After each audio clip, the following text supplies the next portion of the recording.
L'amico cacciatore ha guardato il grande campo di erba medica davanti alla mia casa e ha detto: dobbiamo andare lì. Dopo un centinaio di metri c'era il mio cane sbranato dai lupi. Questo è un pezzo dell'articolo di Michele Serra, firma storica del mensile Cuore e anche di tanti giornali, in un suo corsivo sul Post, che riguardava proprio il suo cane Osso, un cane a cui teneva tantissimo e a cui ha anche dedicato un libro. E il tema lupi sarà uno dei temi di questa puntata di Agricoltura di Sera. Parleremo innanzitutto insieme, partiremo proprio con invece il maltempo che ha colpito il Veneto, come avete sentito nei giorni scorsi e nelle ore scorse. A seguire invece cercheremo di capire come prevenire proprio il cambiamento climatico che causa queste bombe d'acqua, e lo faremo andando a due Carrare. Parleremo anche di innovazione, di futuro dell'agricoltura, addirittura sulla Luna, con un incontro in una settimana che è dedicata allo spazio a Venezia. E poi parleremo di molto altro in questa puntata che cerchiamo di suntare nel primo servizio, nella copertina, che vedremo insieme subito dopo i titoli.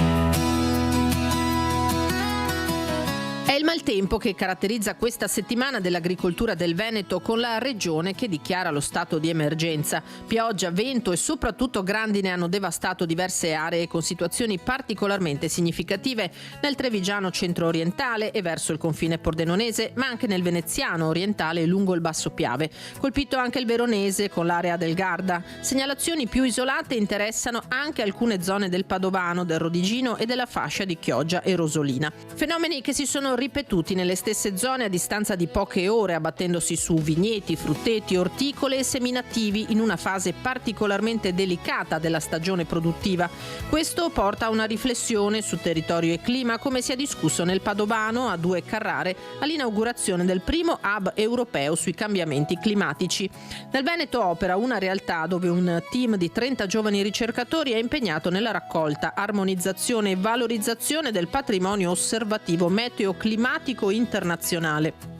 Ma l'agricoltura questa settimana guarda anche allo spazio, con il progetto BioMoon. Avviato nell'estate 2024, vede il coinvolgimento dell'Università Ca' Foscari di Venezia e dell'Università di Padova e si concentra sulla progettazione di una bioraffineria per il recupero e la valorizzazione degli scarti delle comunità spaziali, con l'obiettivo di creare piattaforme autonome per la produzione di cibo, acqua e ossigeno. Questo mentre le guerre fanno lievitare i costi di produzione. Dai fertilizzanti al gasolio agricolo, per gli agricoltori è sempre più difficile far quadrare i conti. Secondo i dati di Coldiretti, in particolare gli allevatori italiani in 2 mesi hanno già subito una stangata di 3.600 euro ad azienda, e non va meglio per il settore vitivinicolo e le esportazioni americane.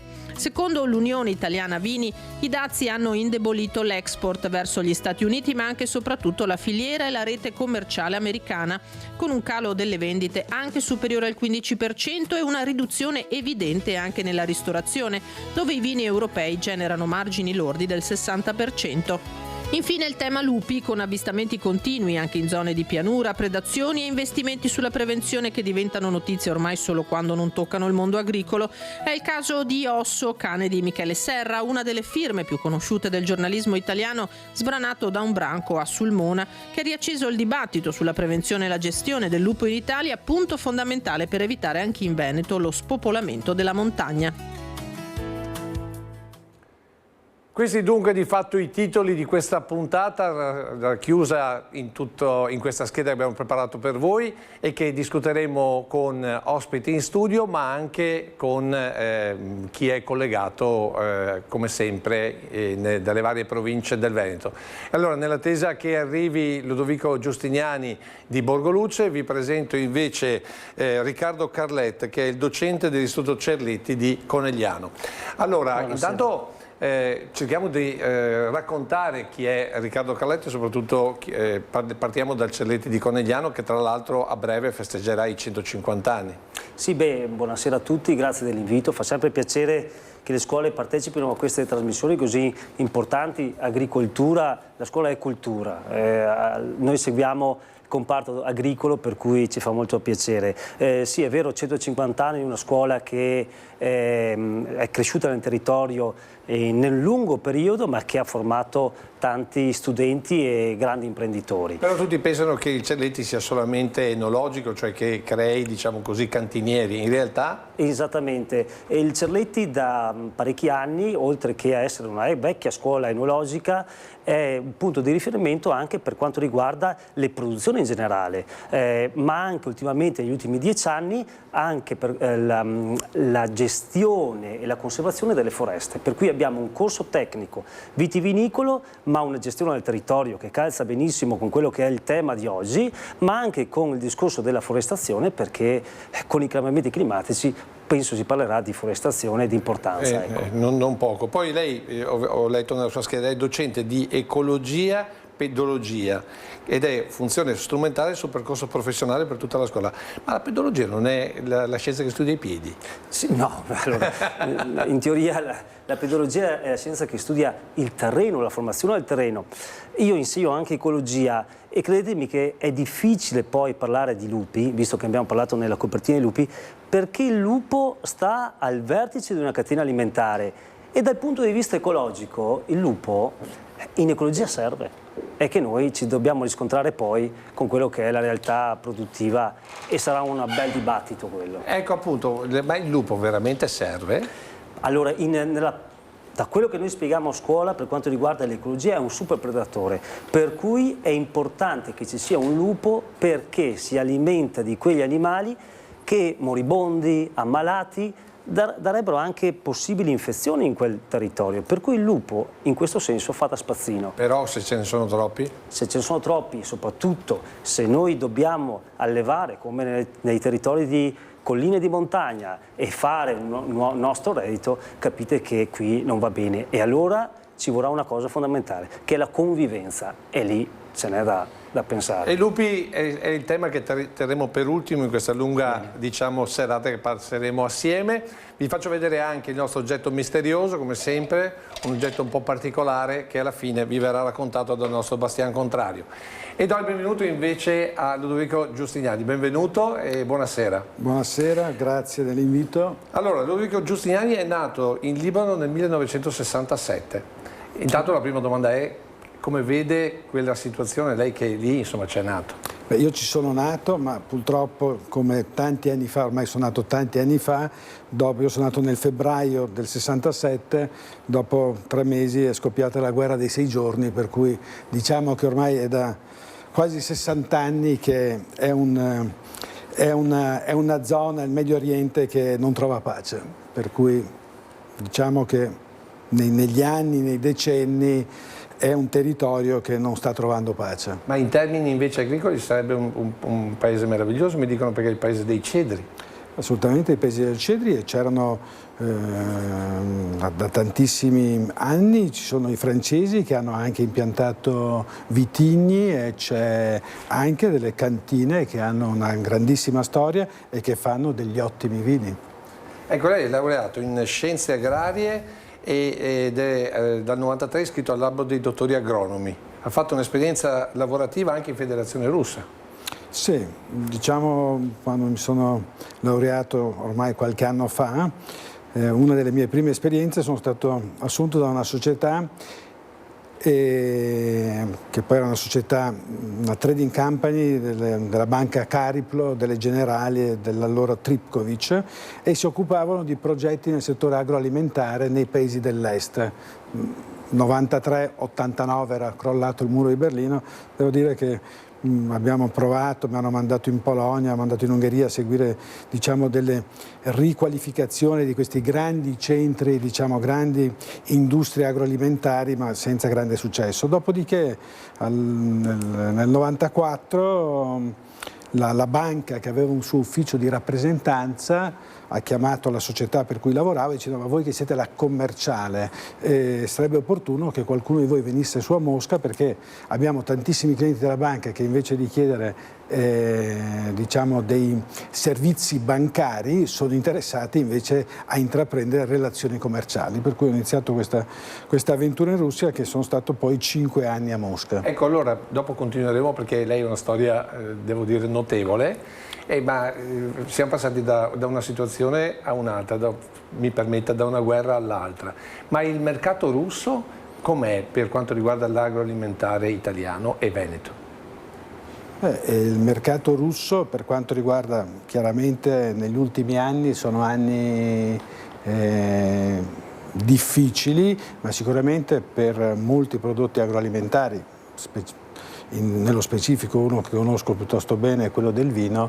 Il mercato del vino in Russia, soprattutto anche per vini del nostro territorio, e mi riferisco a quello che può essere il Prosecco, è un mercato molto importante. Chiaro è che con questa situazione è un mercato che sta soffrendo. Lei che conosce quel mercato, ma è proprio vero che i russi apprezzano molto il caviale che viene allevato nelle zone di Breda di Piave? So che lì... Ecco, questo quando ero lì ho mangiato tantissimo caviale, il caviale che viene allevato qua vicino a Breda di Piave è un caviale che conosco, ottimo caviale, ma non mi stupirei che magari fosse arrivato anche in Russia. Questo è interessante. Bene, allora abbiamo fatto la presentazione dei nostri due ospiti in studio, invece cominciamo il primo collegamento con l'ospite collegato, ed è il primo collegamento ce l'abbiamo con Odino Bin, che è tecnico del Condifesa, perché il primo tema, vediamo se l'audio funziona. Odino, intanto buonasera, vediamo se c'è da attivare l'audio come sempre, mi pare. Vedo Odino ma non lo sento, vediamo se adesso... perché Odino Bin? Mi sentite? Eccolo qua, perfetto, l'audio dovrebbe essere tornato, perché Odino Bin è un tecnico con difesa e ci potrà dare una immagine completa di quello che è il primo tema di questa sera, ovvero il maltempo nei nostri territori, soprattutto per quanto riguarda l'agricoltura e in particolare la viticoltura. Colpite le zone del Trevigiano, ma anche in quasi tutte le province del Veneto, in particolare il Veronese. Vediamo se riusciamo a collegarci con lui, cerco di capire perché appunto c'è stata questa ondata di maltempo che poi tra l'altro è a celle, cioè è tornata come potremmo definire, di zona in zona. Quindi Odino, mi senti? Sì, io perfetto. Mi sento bene. A te la linea, come si dice, per trarre un po' il quadro della situazione. Cioè per parlare di disgrazie. Esatto. Allora, è venuta a trovare presto quest'anno, non è un nostro piacere assistere a queste questioni. Io ho avuto modo di fare un giro, un monitoraggio diciamo sulla nostra provincia e ho qualche informazione per quel che riguarda province esterne. Allora, per le province esterne diciamo che nel veneziano un po' di roba è venuta in zona Caorle. Abbiamo, come dicevi appunto, il Veronese che è stato interessato, non so con quale entità, e queste sono grandini recenti. Circa un 10-15 giorni fa abbiamo avuto invece nel Pordenonese, zona di Rauscedo, anche lì danni piuttosto consistenti, però tutto sommato abbastanza concentrati. Per quel che riguarda la nostra provincia, quello che appunto ho avuto modo di vedere, abbiamo sostanzialmente 3 epicentri: la zona di Motta, Cessalto, Gorgo, la zona di San Biagio di Callalta e frazioni, 2 o 3 frazioni, questi con grandine dell'11 maggio. Invece ieri, appunto 12 maggio, è ritornata poi nella zona nord di Ormelle e di Oderzo, e in parte ha toccato anche Fontanelle. C'è da dire questo, adesso voi là avete fatto girare delle immagini chiaramente con danni importanti, che sono quelli che risultano più appariscenti, diciamo.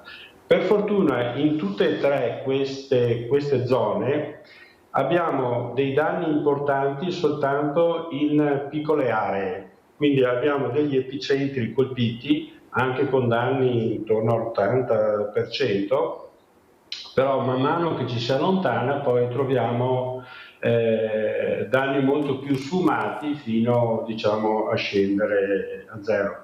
Per fortuna partivamo da una situazione piuttosto buona, cioè nel senso eravamo anticipati, siamo in prossimità della fioritura, parlo prevalentemente per il Glera, che è la nostra varietà di riferimento, e di uva ce n'era e ce n'è ancora sicuramente, quindi chiaramente chi ha avuto il danno importante non si consola con questi discorsi, però diciamo che nell'insieme del sistema Prosecco, e credo di poter dire anche per le altre varietà, ancora la situazione è buona. È chiaro che siamo all'inizio e quindi qualcuno dice degli anziani che dove comincia a farsi vedere poi abbia il vizietto di ritornarci. Speriamo che sia solo una dicitura di nessun valore. Odino, qui c'è scritto, noi abbiamo messo come titolo danni da maltempo a rischio Prosecco, Pinot, ma anche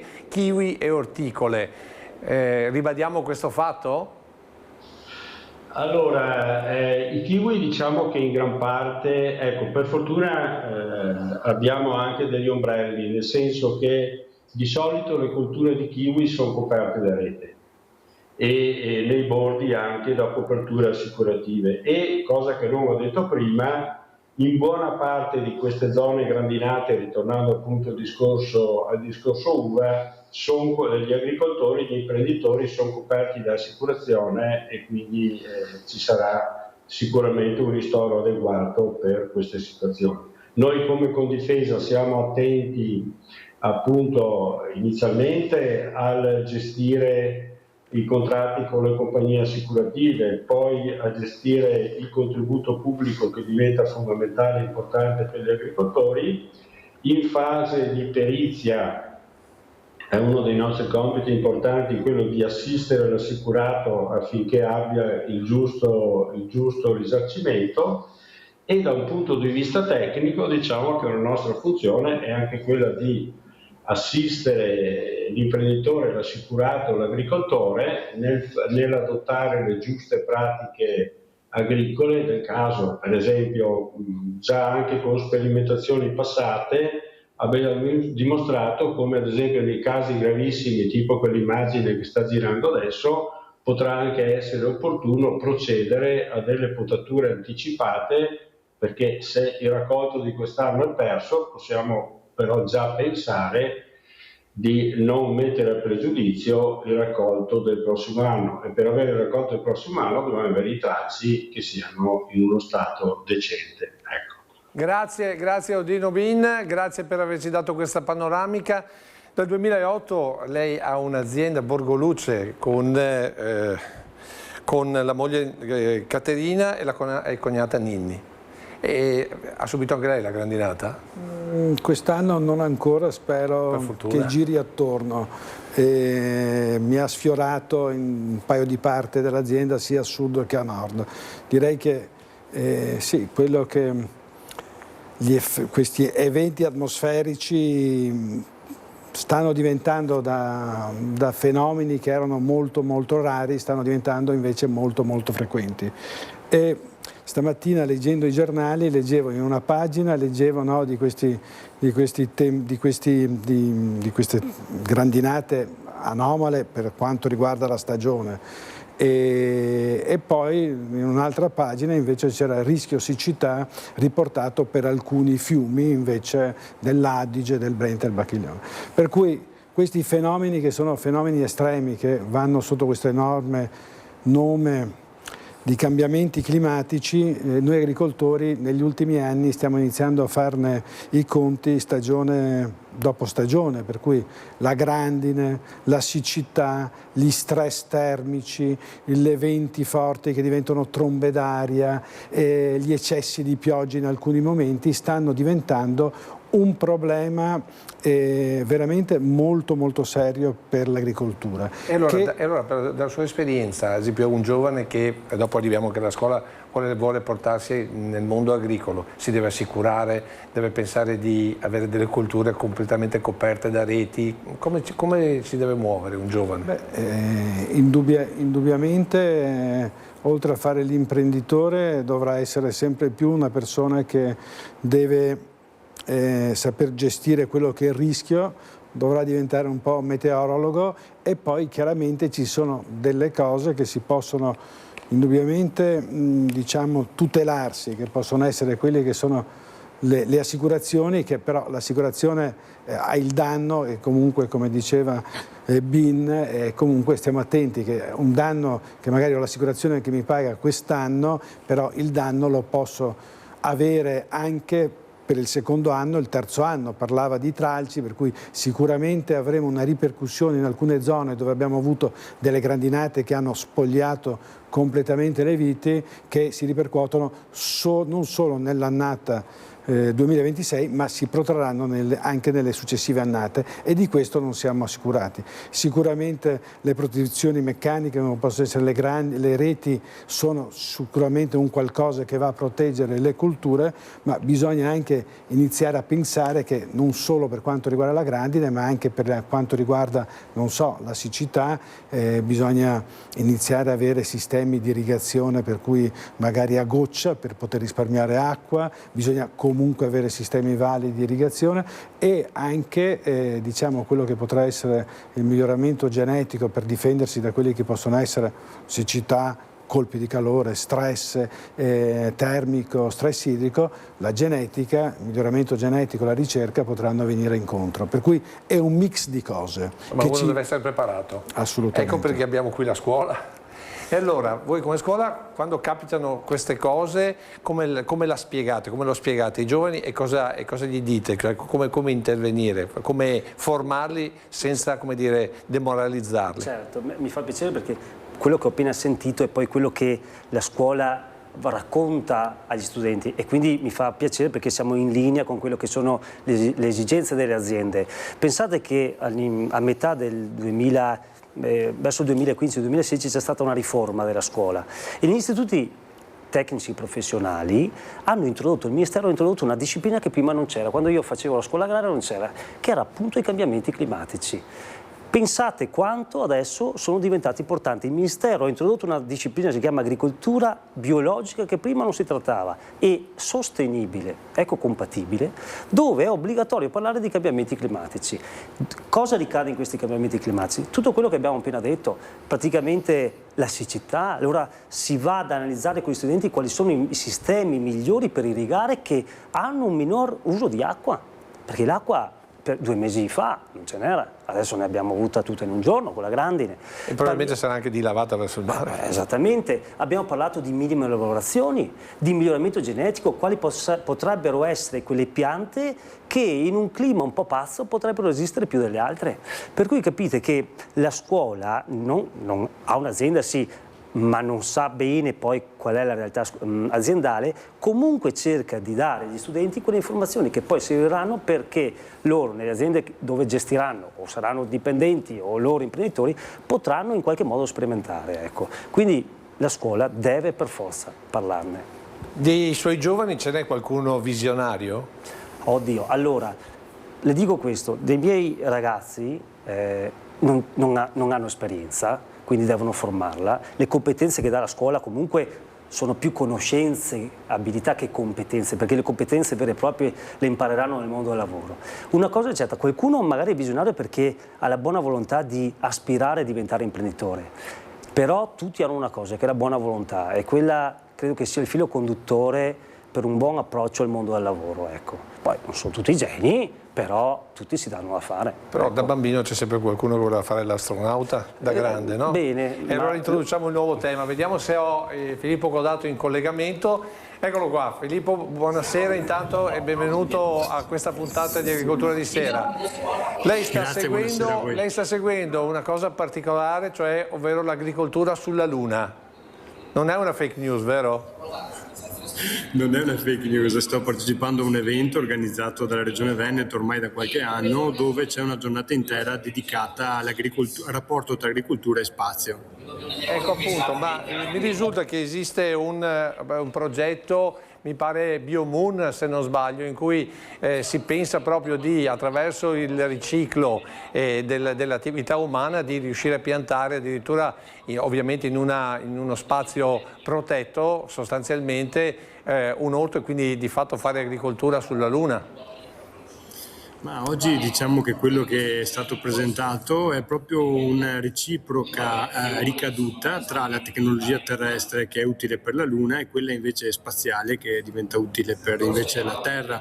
Quindi parliamo di tecnologie che culture idroponiche, serre non energivore, sistemi di recupero dell'acqua, efficientamento massimo nell'impiego appunto dei nutrienti per le piante, insomma tutta una serie di questioni che reciprocamente o vengono sperimentate sulla Terra e poi portate nello spazio, o viceversa studiate per lo spazio ma che poi hanno anche un ritorno sulla Terra. Il progetto di cui tu stavi parlando, Lucio, riguarda proprio questo, cioè creare degli orti sulla Luna e quindi superare tutta una serie di sfide per riuscire a coltivare in un territorio, in un ambiente molto ostile, che per molti versi potrebbe essere utile per vincere le sfide sul cambiamento climatico, perché gli eventi estremi che stiamo vivendo sono molto più estremi in contesti extraterrestri ovviamente, però imparare a utilizzare anche queste tecnologie anche qui sulla Terra può essere una chiave per il futuro, per essere più resilienti e pronti a rispondere a catastrofi, calamità e un cambio del clima. Ecco appunto, ma proprio durante questi lavori c'è cioè siamo ancora, diciamo così, alla progettazione, alla progettualità, oppure ci sono già delle sperimentazioni magari da parte della NASA oppure dell'ESA?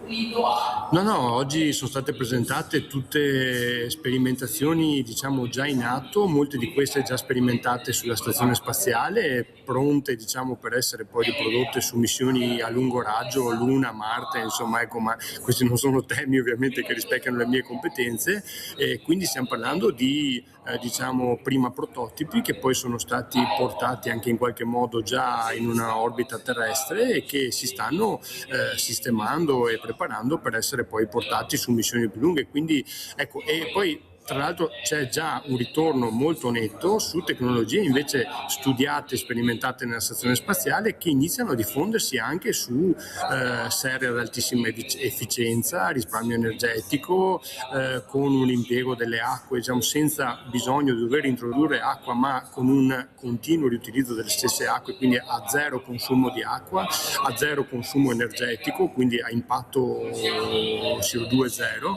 e sono cose diciamo che già sono concrete e utilizzate anche da qualche azienda anche in Veneto.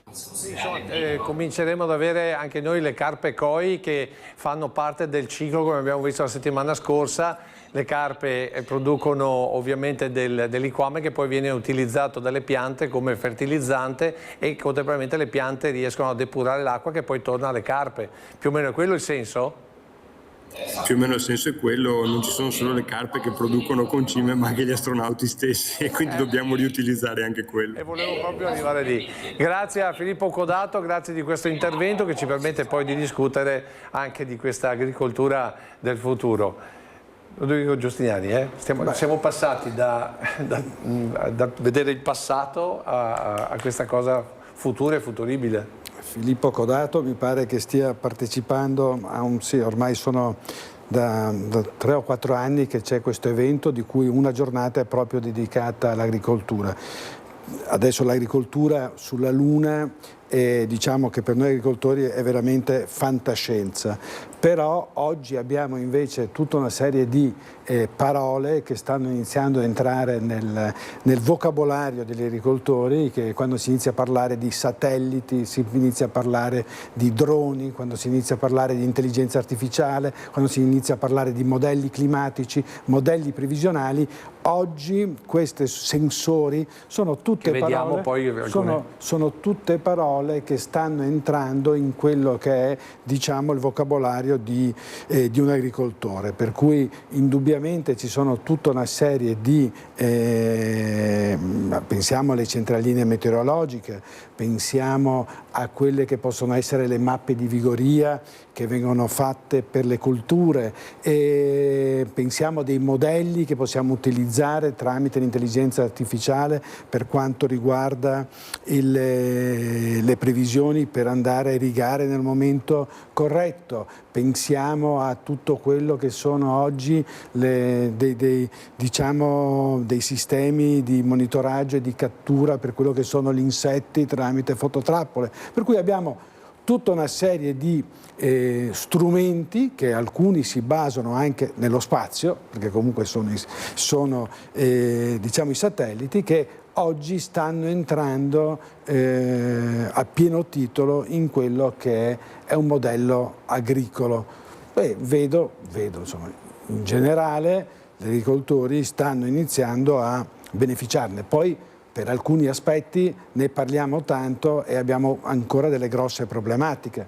Penso ai droni, che comunque i trattamenti con i droni se ne parla tantissimo, ma non è che si possono fare. Per cui... Ecco, appunto, ma lei che è sempre ben informato, anche guardando dal punto di vista di Confagricoltura, c'è qualche passaggio in avanti sull'utilizzo del drone?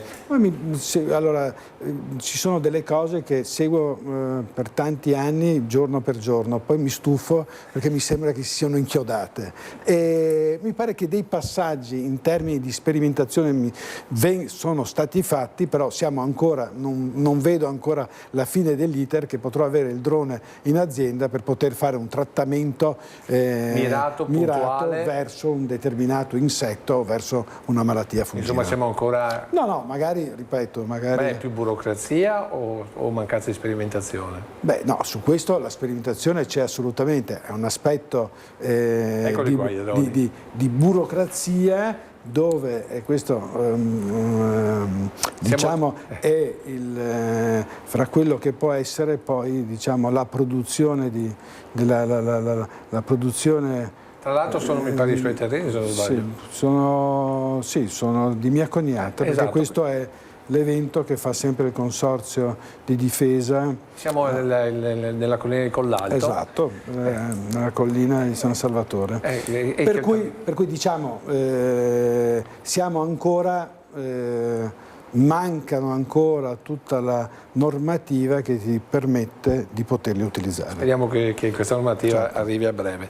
Innovazione tecnologica e scuola, beh, qui è campo suo, e poi abbiamo un nuovo collegamento. Beh, come spiegate i droni, come spiegate ad esempio anche questa cosa dell'agricoltura sulla Luna? Sì, allora... Sinceramente l'agricoltura sulla Luna il Ministero non l'ha ancora prevista, per cui sarà un po' difficile. Però mi fa piacere una cosa, se pensiamo all'agricoltura sulla Luna, pensiamo a sfide che per arrivare lassù e coltivare sul nulla, sono sfide che poi possiamo mettere in pratica qua. E ne abbiamo paesaggi lunari anche in questa nostra biosfera. Se penso quando ho fatto dei viaggi in Africa, in zone di povertà, ne ho visti i paesaggi lunari che meritano di essere coltivati e sperimentati. Ecco, per cui se l'agricoltura sulla Luna serve per stimolare tutti a un maggiore impegno qua da noi, allora va bene.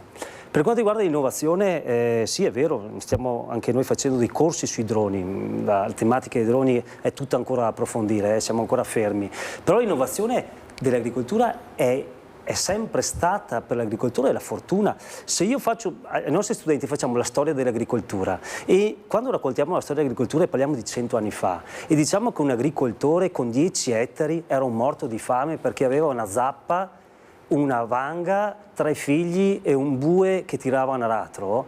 Con 10 ettari uno moriva di fame perché non aveva modo per lavorarlo. Nel frattempo è arrivata la meccanizzazione, che è un'innovazione, è arrivata la trattrice, la metitrebbia, abbiamo buttato via le falci, abbiamo buttato via il secchio con la semente a spaglio, è arrivata la seminatrice, per cui l'innovazione è quella cosa che ha portato la fortuna all'agricoltore, perché adesso quell'agricoltore che 100 anni fa aveva i 10 ettari e moriva di fame, adesso con 10 ettari ci vive bene, almeno le vigneto. Per cui, torno alla scuola, la scuola nella storia dell'agricoltura racconta che l'innovazione è la fortuna dell'agricoltore, e quindi cose che adesso non immaginiamo saranno realtà probabilmente. E proprio perché vogliamo parlare di innovazioni in agricoltura, adesso ci colleghiamo con Fabrizio Stelluto.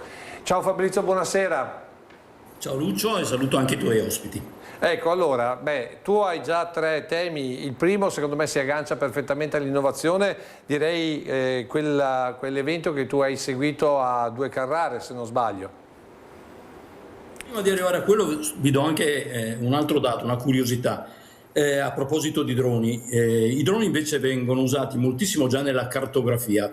C'è un consorzio di bonifica, l'Associazione Irrigazione Ovest Sesia, che ha sede a Novara, che ha un vero e proprio reparto di volo fatto da droni e che adesso lavora appunto per la rilevazione del territorio, non solo per le loro attività.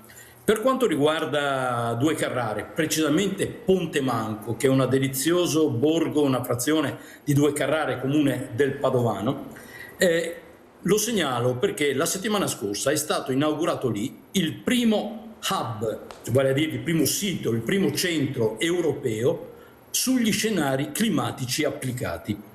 È una vera e propria rivoluzione e mi piace sempre sottolineare quando ci sono delle cose importanti, ma devono essere anche contestualizzate, perché altrimenti la notizia sfugge e si è aperto un centro di ricerca. No, non è proprio così. Qui è molto di più.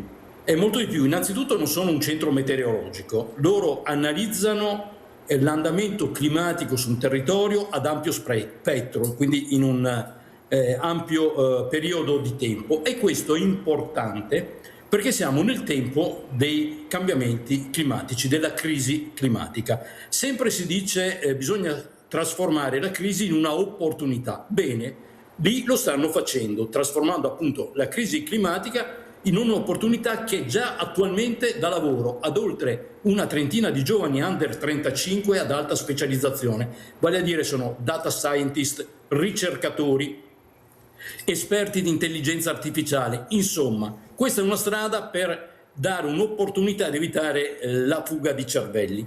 Perché dico che loro stanno trasformando la crisi in opportunità? Perché a fronte di quello che sta succedendo dal punto di vista meteorologico, l'abbiamo visto anche proprio nelle scorse ore qua nel Veneto, lo Stato non è più in grado di riparare i danni. Lo ha ammesso nel momento in cui obbliga le aziende a quelle che sono chiamate polizze catastrofali, ma è solo questione di tempo, toccherà anche ai singoli cittadini. Dalle analisi tenete presente che di fronte ad un evento naturale attualmente si riesce a ristorare più o meno il 10% dei danni. Da qui la necessità di ricorrere alle assicurazioni. Ma come fanno le assicurazioni a determinare quello che chiamano premio, insomma il costo a carico dell'assicurato? Hanno bisogno di sapere con precisione quello che è il rischio idrogeologico anche di una singola porzione di terreno. Ecco, lì a Ponte Manco fanno questo tipo di lavoro, ma fanno anche molte altre cose legate proprio ai nuovi scenari climatici. Per farvi capire fino in fondo, vi do un dato. Lo scioglimento dei ghiacci sta alterando la salinità del mare, che sarà sicuramente meno salato di quello che è attualmente, e questo obbliga a ripensare tutta la balistica subacquea, vale a dire un siluro sparato in un'acqua più dolce ha una velocità e ha delle reazioni diverse da quelle che conosciamo attualmente. I sottomarini, quando sono in immersione, utilizzano i motori al minimo, perché si fanno trasportare dalle correnti. Bene, se una corrente invece che prima andava a destra, adesso dovesse andare a sinistra, è evidente che cambia tutta la logica militare in questo caso. Questo per far pensare, per far capire quali sono gli scenari che si aprono ad una realtà come questa che abbiamo vicino a casa. Ricordo Ponte Manco di Due Carrare, per dire che la ricerca anche nel Veneto è avanti. Noi in Italia dal punto di vista agricolo e ambientale più o meno sappiamo tutto, certo lo scibile è amplissimo, ma ricordo che a Colonia Veneta c'è il CESPI, che è il centro di ricerca per l'innovazione irrigua, e ci sono altre realtà, c'è il CER andando un pochino più in là, che è un centro di eccellenza internazionale a Budrio, nel Bolognese, su come si utilizza l'acqua in campagna e così via, senza parlare poi a livello nazionale del CREA per l'agricoltura o dell'ISPRA per l'ambiente. Insomma, anche nel Veneto possiamo andare orgogliosi per la ricerca, e a Ponte Manco di Due Carrare c'è un'esperienza da osservare con molto interesse. E noi magari non la conosciamo, chiudo, Però c'è chi invece ne capisce più di noi, e questa è una realtà che per dirvi è finanziata da Terna, cioè energia, è cofinanziata da Terna, partecipata da Bonifiche Ferraresi, che è la prima o la seconda azienda agricola italiana, per intenderci. Bonifiche Ferraresi non è che porta i propri prodotti al mercato di Campagna Amica, insomma è un grande player finanziario, economico a livello internazionale. E c'è anche Asnacodi, che è l'associazione nazionale dei consorzi antigrandine. Loro hanno capito a che cosa serve un centro di quel tipo là e ci stanno investendo. Per noi è importante esserne consapevoli. Ecco, però tu non mi hai detto una cosa che invece secondo me è fondamentale, che ha fatto vedere delle cartografie davvero preoccupanti sulla prospettiva nel 2100, mi pare. Non sono stati loro, però sono cartografie che girano, sono cartografie che, se ben ricordo, sono state diffuse dall'IPCC, che è il centro mondiale di studi sulla ricerca climatica, premi Nobel. Insomma, se allo stato attuale, permanendo le attuali condizioni, cioè il mare rischia di entrare all'interno della pianura padana. Insomma, Milano è alle porte. Ecco, quindi l'acqua arriverebbe fino a Milano. Ludovico Giustiniani, dobbiamo preoccuparci. Ovviamente si parla di scenari, non vogliamo si parla di scenari. Fare fantascienza. Insomma, con queste prospettive dobbiamo veramente ragionare sopra sui nostri territori, sulla gestione delle acque, insomma, dobbiamo pensare un po' meno forse alla zappa, un po' più alla gestione cielo e aria e soprattutto terra. Innanzitutto non sapevo di questo centro e mi fa piacere scoprirlo, perché comunque, come si diceva prima, come qualsiasi settore, il settore agricolo, che ricordo settore primario, primo settore economico, è un settore economico e come ogni settore economico ha bisogno di ricerca, ha bisogno di innovazione, ha bisogno di sperimentazione e ha bisogno poi effettivamente che le cose vengano applicate. E ben venga la ricerca, purtroppo spesso e volentieri questo è un paese o una comunità europea dove poi diciamo facciamo tanta ricerca ma poi facciamo poca applicazione perché abbiamo delle difficoltà normative, burocratiche per riuscirla a mettere a terra. E qui entra un tema, e poi parliamo di quello che vuole parlare lei, ma ci tengo particolarmente, fra quello che è un paese, una comunità che ha due valori da tutelare, uno che è la difesa dell'ambiente e uno è la difesa della produzione alimentare. Questo è un paese, o l'Europa, che non è ancora in grado di conciliare la tutela dell'ambiente con la tutela della produzione alimentare. Finché non si troverà un equilibrio di questo, diciamo che saranno due mondi, che quello che soccomberà è soprattutto quello dell'agricoltura. Perché dico questo? Perché facciamo degli esempi molto banali, ma molto banali e anche semplici da capire.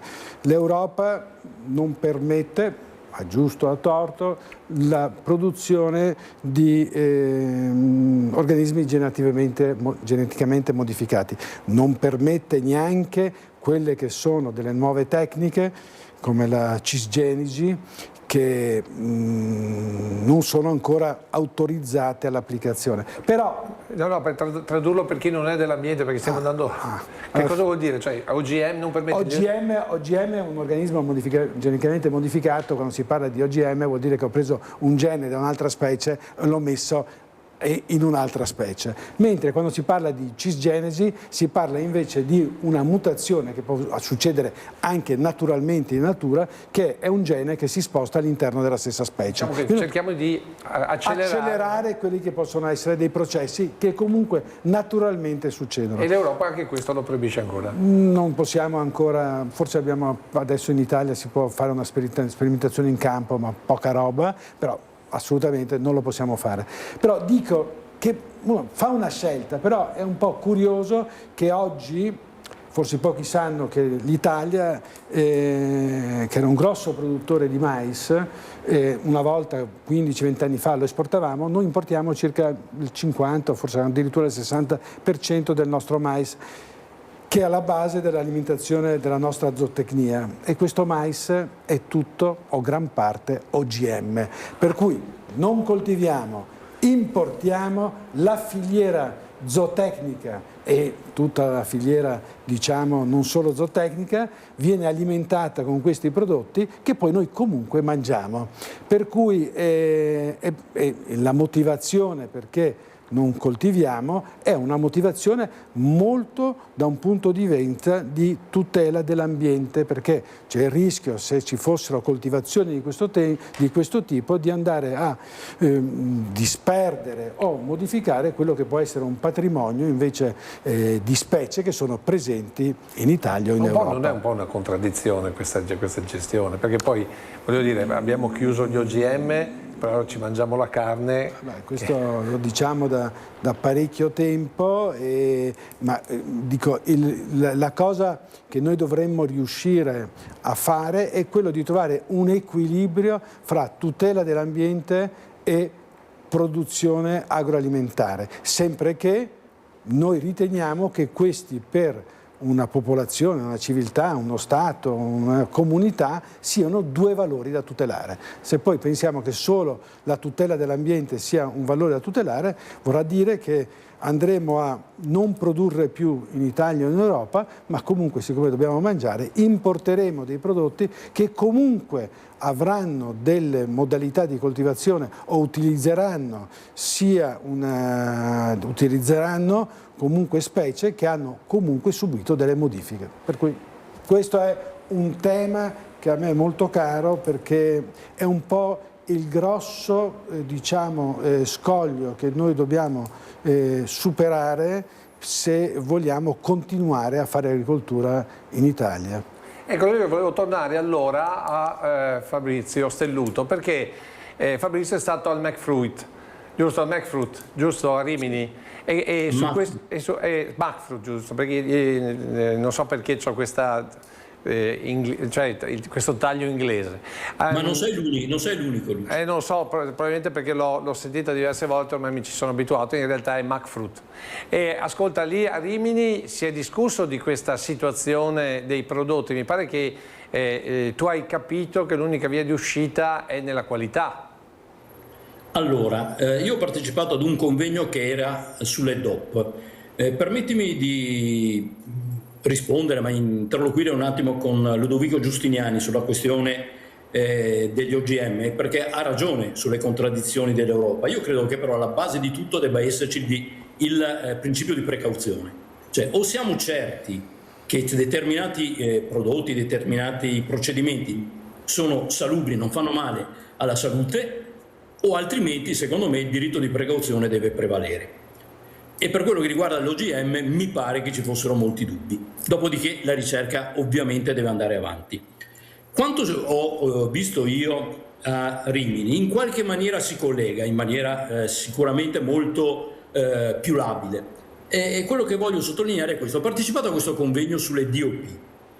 Innanzitutto ormai è acclarato che la qualità per il prodotto agricolo italiana è un prerequisito, insomma, quindi nessuno la mette in discussione, e quindi la partita sul piano della commercializzazione la si fa riuscendo a valorizzare il legame con il territorio, e questo è emerso in maniera unanime. Quello che mi ha colpito è stato in particolare un intervento di Gerardo Diana, è il presidente del consorzio Arancia Rossa di Sicilia. Rivolgendosi al CREA, che è il centro di ricerca per l'economia agricola, un'eccellenza a livello internazionale, ha innanzitutto ringraziato perché gli era stato fornito in precedenza, negli anni scorsi credo, un innesto, quindi un processo assolutamente naturale, che aveva permesso all'Arancia Rossa di Sicilia di mantenere il rosso che il mercato si aspettava, perché evidentemente in quella stagione era piovuto meno e le arance sarebbero state meno marcate nel colore. Ecco, io non mi rivolgo a Diana, così come non potrei muovere una critica di questo tipo a Giustiniani, cioè agli uomini che devono vendere il prodotto, commercializzare il prodotto. Mi rivolgo però ai miei colleghi consumatori, perché parliamo tanto di educazione al consumo, al chilometro zero e tutte queste cose qua.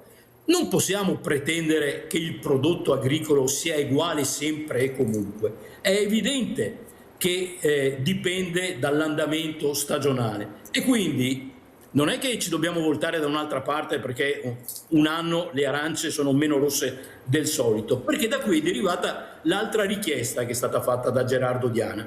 Mette tra le priorità l'innovazione varietale. Ma cosa vuol dire? Cioè il cibo non è un oggetto di marketing, non deve essere tale. Io al cibo chiedo salubrità e alimentazione, e questo mi rivolgo ai nostri amici consumatori, ricordiamocelo perché questo ogni tanto ce lo dimentichiamo. Il cibo è alimentazione, quindi deve essere sana, salubre. Poi se è un pochino meno bella, oppure se è tra virgolette ripetitiva, ma ci sta nella natura. Io mi permetto di dire queste cose perché anch'io sono un consumatore e devo dire, se vado al mercato e trovo il cacomela, per fare un esempio, che è più facile da tagliare, magari lo compro, ma so perfettamente che il prodotto però è il caco, e quindi la volta che non c'è il cacomela mi sbrodolerò come facciamo tutti mangiando con tanto piacere un caco. Questo è fondamentale, se no trasformiamo l'alimento in un prodotto di marketing, e francamente la cosa mi preoccupa, perché dobbiamo invece imparare che in natura le cose devono essere salubri e naturali prima di tutto. Se no, scusate, finisco, hanno ragione la grande distribuzione quando ipotizza così tra l'ironico e il veritiero: facciamo i pomodori quadrati perché ci stanno meglio nelle cassette. Non è così che si va avanti, secondo me. Giustiniani? Pomodori quadrati. No, non è questo non è. Io penso che comunque ci sia un'evoluzione del gusto, ci sono dei cambiamenti anche nei modi di mangiare o nei modi di bere, insomma, se penso a quello che possa essere anche la modalità, non so, delle bevande, quello che ha parlato delle DOP, che conosco bene il mondo magari delle DOP del vino, per cui delle DOC, e sicuramente nel mondo del vino stiamo assistendo negli ultimi anni anche a un cambiamento delle modalità di bere e delle modalità non solo all'interno del mondo del vino, ma stiamo anche vivendo a una modalità di bere bevande diverse. Oggi si sta parlando moltissimo dei fermentati, il tè fermentato, fermentato di bietola, per cui stanno cambiando anche, diciamo, quelle che sono le produzioni. Per cui il cristallizzare, il focalizzare su determinate cose, penso che insomma il consumatore ha anche un'evoluzione del gusto, c'ha un'evoluzione di quelli che possono essere i consumi, c'è un'evoluzione anche della modalità di consumo. Se io penso negli anni il successo di quello che è un nostro prodotto d'eccellenza qua in Veneto, che tutto il mondo ormai conosce, che è quello del Prosecco DOC, Conegliano Valdobbiadene Prosecco Superiore, Asolo Prosecco Superiore, e sicuramente ci sono tante chiavi di successo, ma anche uno è dovuto a quello che è stato della modalità del bere il vino. Dal momento che il vino si è spostato da un consumo dal pasto al fuoripasto, sicuramente il Prosecco ha avuto, diciamo, un aiuto anche da questa modalità.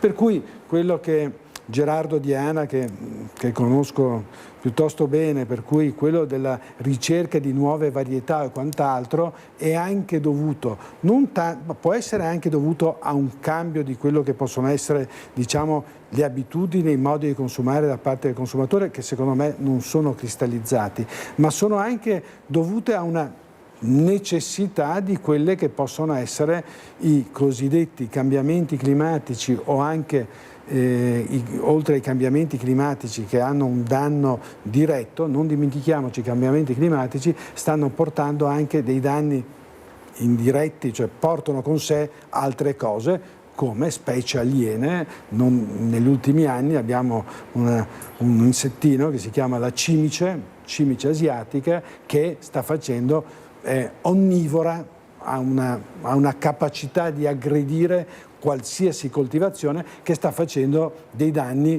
di non poco conto sulla frutticoltura, ma non solo sulla frutticoltura. Ci difendiamo con le reti, ci difendiamo con i trattamenti, cerchiamo di difenderci in tutte le maniere, cerchiamo anche di difenderci con delle piante che magari possono essere non reattive oppure non possono piacere perché hanno delle sostanze che magari alla cimice non piace o nel caso di malattie fungine non hanno i ricettori dove loro possono entrare. Per cui io penso che quando si parla di innovazione, quando si parla di ricerca, c'è anche una modalità di cambio di quelli che possono essere i gusti, senza andare a creare, diciamo, un pregiudizio all'interno o a un danno per quello che, diciamo, è il consumatore. Però, Fabrizio, quello che ci tengo, cioè è vero che c'è il principio di precauzione e di questo io ne sono tutto sommato convinto, però allora non importiamolo e non facciamolo mangiare. Se l'OGM non fa bene, è inutile che abbiamo soia e mais che importiamo ormai dal Brasile e dagli Stati Uniti, dove, diciamo, ormai la fanno da padrone. E l'altra cosa che comunque non dobbiamo dimenticare è che facendo così blocchiamo, cioè quell'innovazione, quella ricerca che noi agricoltori vogliamo, rimane un po' una chimera, rimane un po' nella carta. A me ha impressionato un dato, che è un convegno che ero stato 6 mesi fa, sul Brasile. Il Brasile negli ultimi 20 anni ha raddoppiato la sua produzione in termini di estensione di terreno del mais e ha quintuplicato le rese, 2 volte la superficie. Ecco, io produco mais ormai da 30 anni, le rese del mais sono diminuite. Allora è difficile per l'agricoltura italiana, per l'agricoltura europea, competere con questi player, perché a me diciamo, farebbe assolutamente piacere continuare magari a fare come faccio in azienda solo biancoperla, ma se facessi biancoperla che fa 40 quintali per ettaro ed è alto 2,50 m, col primo colpo di vento va a terra, ma con 40 quintali a ettaro faccio fatica a fare poi bilancio, faccio anche fatica facendo 110-120 col mais varietale, però alla fine dobbiamo fare anche, diciamo, i conti con quello che è un bilancio economico che è alla base poi perché un'azienda possa anche continuare a investire su quello che è il territorio. Penso che poi io, almeno l'azienda che rappresento in questi anni, abbiamo sempre avuto una visione che è quella un po', non dico utopica perché i conti li devo assolutamente farli, perché come diceva prima Lucio, mia cognata e mia moglie poi vogliono vedere i risultati, però da amministratore deve fare. Sicuramente quello che noi abbiamo sempre cercato di fare è un'agricoltura che tenga conto di una parola che un po' abusata, che è la sostenibilità, cioè fare un'agricoltura che lascia alle future generazioni un territorio che o è integro o è addirittura migliorato. Questo non vuol dire però, se vado a fare un cambio culturale, una volta avevo, non so, un frutteto e faccio un vigneto e domani dal vigneto faccio un seminativo e questo crea un danno al territorio. C'è il rischio però che molte volte, diciamo, andiamo a fotografare un territorio. No, quello è una collina che aveva un prato pascolo, lo lasciamo prato pascolo. A mio avviso, se quel prato pascolo dovesse diventare un seminativo senza creare erosioni, senza creare il fatto che non possa essere poi riportato a prato pascolo senza che si possa fare qualcos'altro, questo deve essere lasciato all'agricoltore, perché in fondo se no si rischia di dire all'agricoltore produci, come se uno avesse detto alla Fiat, continua a produrre la Topolino per i prossimi 100 anni. Ecco, anche noi, quella è la nostra fabbrica, nel rispetto, ripeto, di fare un'agricoltura che è in grado comunque di essere sostenibile, cioè di lasciare integro quello che è il territorio e l'ambiente. Ecco, allora Fabrizio, tu vuoi rimanere ancora con noi? Sì. Perfetto. Potrei anche dire una cosa in No, risposta a Giustiniani. devo dare la pubblicità. Intanto volevo salutare anche Marco Uccellatori, se me lo fate vedere un attimo. Marco, buonasera. Buonasera. Con Marco poi affronteremo dopo la pubblicità un cambiamento, non dico da Prato Pascolo a Frutteto, ma da Polesine a Uliveto nel Polesine, che insomma mi sembra attinente a quello che di cui stiamo discutendo adesso. Allora lanciamo la pubblicità. Io ringrazio intanto Francesco Ceroni in regia e Mattia Pizzaglia Solerti come sempre. Qualche minuto di pubblicità, poi torniamo. Avete sentito anche questa sera tanti argomenti dedicati all'agricoltura, ma anche a noi consumatori.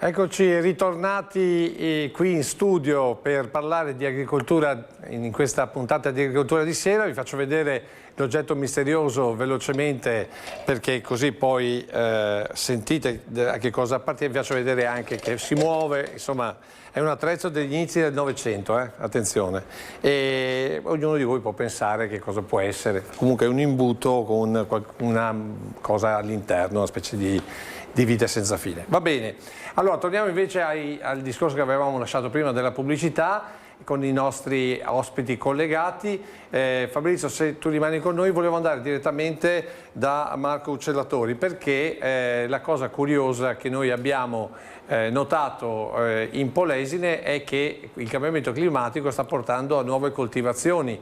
Marco, cosa ci può raccontare di questi uliveti che voi state sperimentando? Quello campo prova che abbiamo piantato in novembre dell'anno scorso e praticamente sono 4 ettari con un sesto di impianto di 4 metri per 1,5 metri tra le piante, e quindi parliamo di un uliveto super intensivo. La varietà utilizzata in questo caso è Coriana, che è una selezione varietaria dell'Università di Bari, e quindi adesso aspettiamo qualche anno per vedere i risultati di questo campo prova. Ecco. Ma in Polesine mi sembrava che fosse impossibile piantare ulivi, o sbaglio? Allora diciamo che è una sfida che appunto, come diceva, è frutto anche di un po' dei cambiamenti climatici, perché notiamo come ci sono inverni sempre meno rigidi e questo ci ha spinto a voler provare a fare questo campo prova, perché l'ulivo, come è risaputo, non gradisce temperature che vanno sotto i 7-8 gradi sotto lo zero, quindi con rischio di morte della pianta. Però negli ultimi anni, perlomeno nella nostra zona, che siamo molto vicini al mare, è diventato sempre meno frequente arrivare già a meno 5 gradi. Ecco, ma l'ulivo tra l'altro non è che sia, come dire, non ami l'umidità, voglio dire, dovete aver trovato una varietà estremamente resistente perché altrimenti mi pare che faccia delle muffe, dei funghi particolari, quindi non ama per niente, insomma, l'umido, o sbaglio? No, non è una pianta che gradisce sicuramente l'umidità, infatti anche questo è uno degli aspetti che verranno valutati. So che non siamo gli unici che stanno facendo delle prove, addirittura anche l'Università di Padova sono in corso delle sperimentazioni proprio con queste varietà innovative, proprio per stajarne appunto la resistenza, la tolleranza al freddo, all'umidità, quindi sì, c'è interesse per questo tipo di coltivazione anche. Ecco, ma per il momento come sta andando, giusto per capire? Allora, le piante hanno attecchito e si sono comportate bene per adesso. Non ho notato particolari problematiche per quanto riguarda malattie fungine. Adesso si tratta semplicemente di aspettare, appunto, perché c'è tutta la fase di crescita, questi primi 2-3 anni prima dell'entrata in produzione. Ma avete piantato questi ulivi al posto di che cosa? Allora, la nostra azienda ha sempre fatto colture estensive, quindi seminativi, e diciamo questa scelta è stata anche frutto della crisi attuale del settore dei seminativi, perché abbiamo dei prezzi che ormai non ci consentono più di essere competitivi e di avere marginalità, proprio per i motivi che diceva il dottor Giustiniani prima, perché ci scontriamo con realtà come ad esempio il Brasile e gli Stati Uniti, che hanno costi di produzione molto più bassi dei nostri, estensioni molto maggiori e soprattutto tecnologie che noi non possiamo utilizzare, vedasi OGM. Quindi l'azienda agricola oggi non riesce più ad essere competitiva sul mercato mondiale. Grazie Marco della testimonianza, perché secondo me è importante questa sperimentazione, questo riversarsi in produzioni che non sarebbero, fra virgolette, naturali, pur di riuscire a stare in piedi. E allora lì come venire fuori, Giustiniani? Beh, innanzitutto sono due aspetti che vanno, due aspetti. Uno che è sempre positivo, che è quello della innovazione, della curiosità, del provare nuove cose, dovute magari a un effetto negativo che è quello del cambiamento climatico, per cui è un'opportunità magari che l'olivo si possa andare a coltivare anche in areali che magari fino a qualche anno fa era impensabile. E l'altra cosa che invece è preoccupante è che oggi noi agricoltori abbiamo sempre più difficoltà a trovare delle coltivazioni che siano in grado di supportare quello che poi è il reddito dell'agricoltore, perché se andiamo a vedere un po' tutti i settori che abbiamo qua in Veneto, in alcuni areali come l'areale della provincia di Rovigo, che è un areale ancora molto maidicolo, cerealicolo, molto con proteaginose, ma dove è sempre più fatica riuscire ad avere redditività dalla propria coltura, perché comunque i costi di produzione stanno alzandosi notevolmente. Però di mezzo c'è il discorso dell'OGM. Allora, se io facessi un marchio di filiera, intendo dire, non vuoi questo tipo di prodotto, ha un marchio di filiera per cui parte dalla terra, parte dal mangime che do all'animale, finisce sulla bistecca che porti a tavola. Allora quel tipo di mais non lo puoi utilizzare perché altrimenti non hai il marchio di filiera, e io posso scegliere di avere una bistecca che non è stata alimentata a OGM. Sbaglio? Sì. Quindi potrebbe essere questa una soluzione? No. No, perché?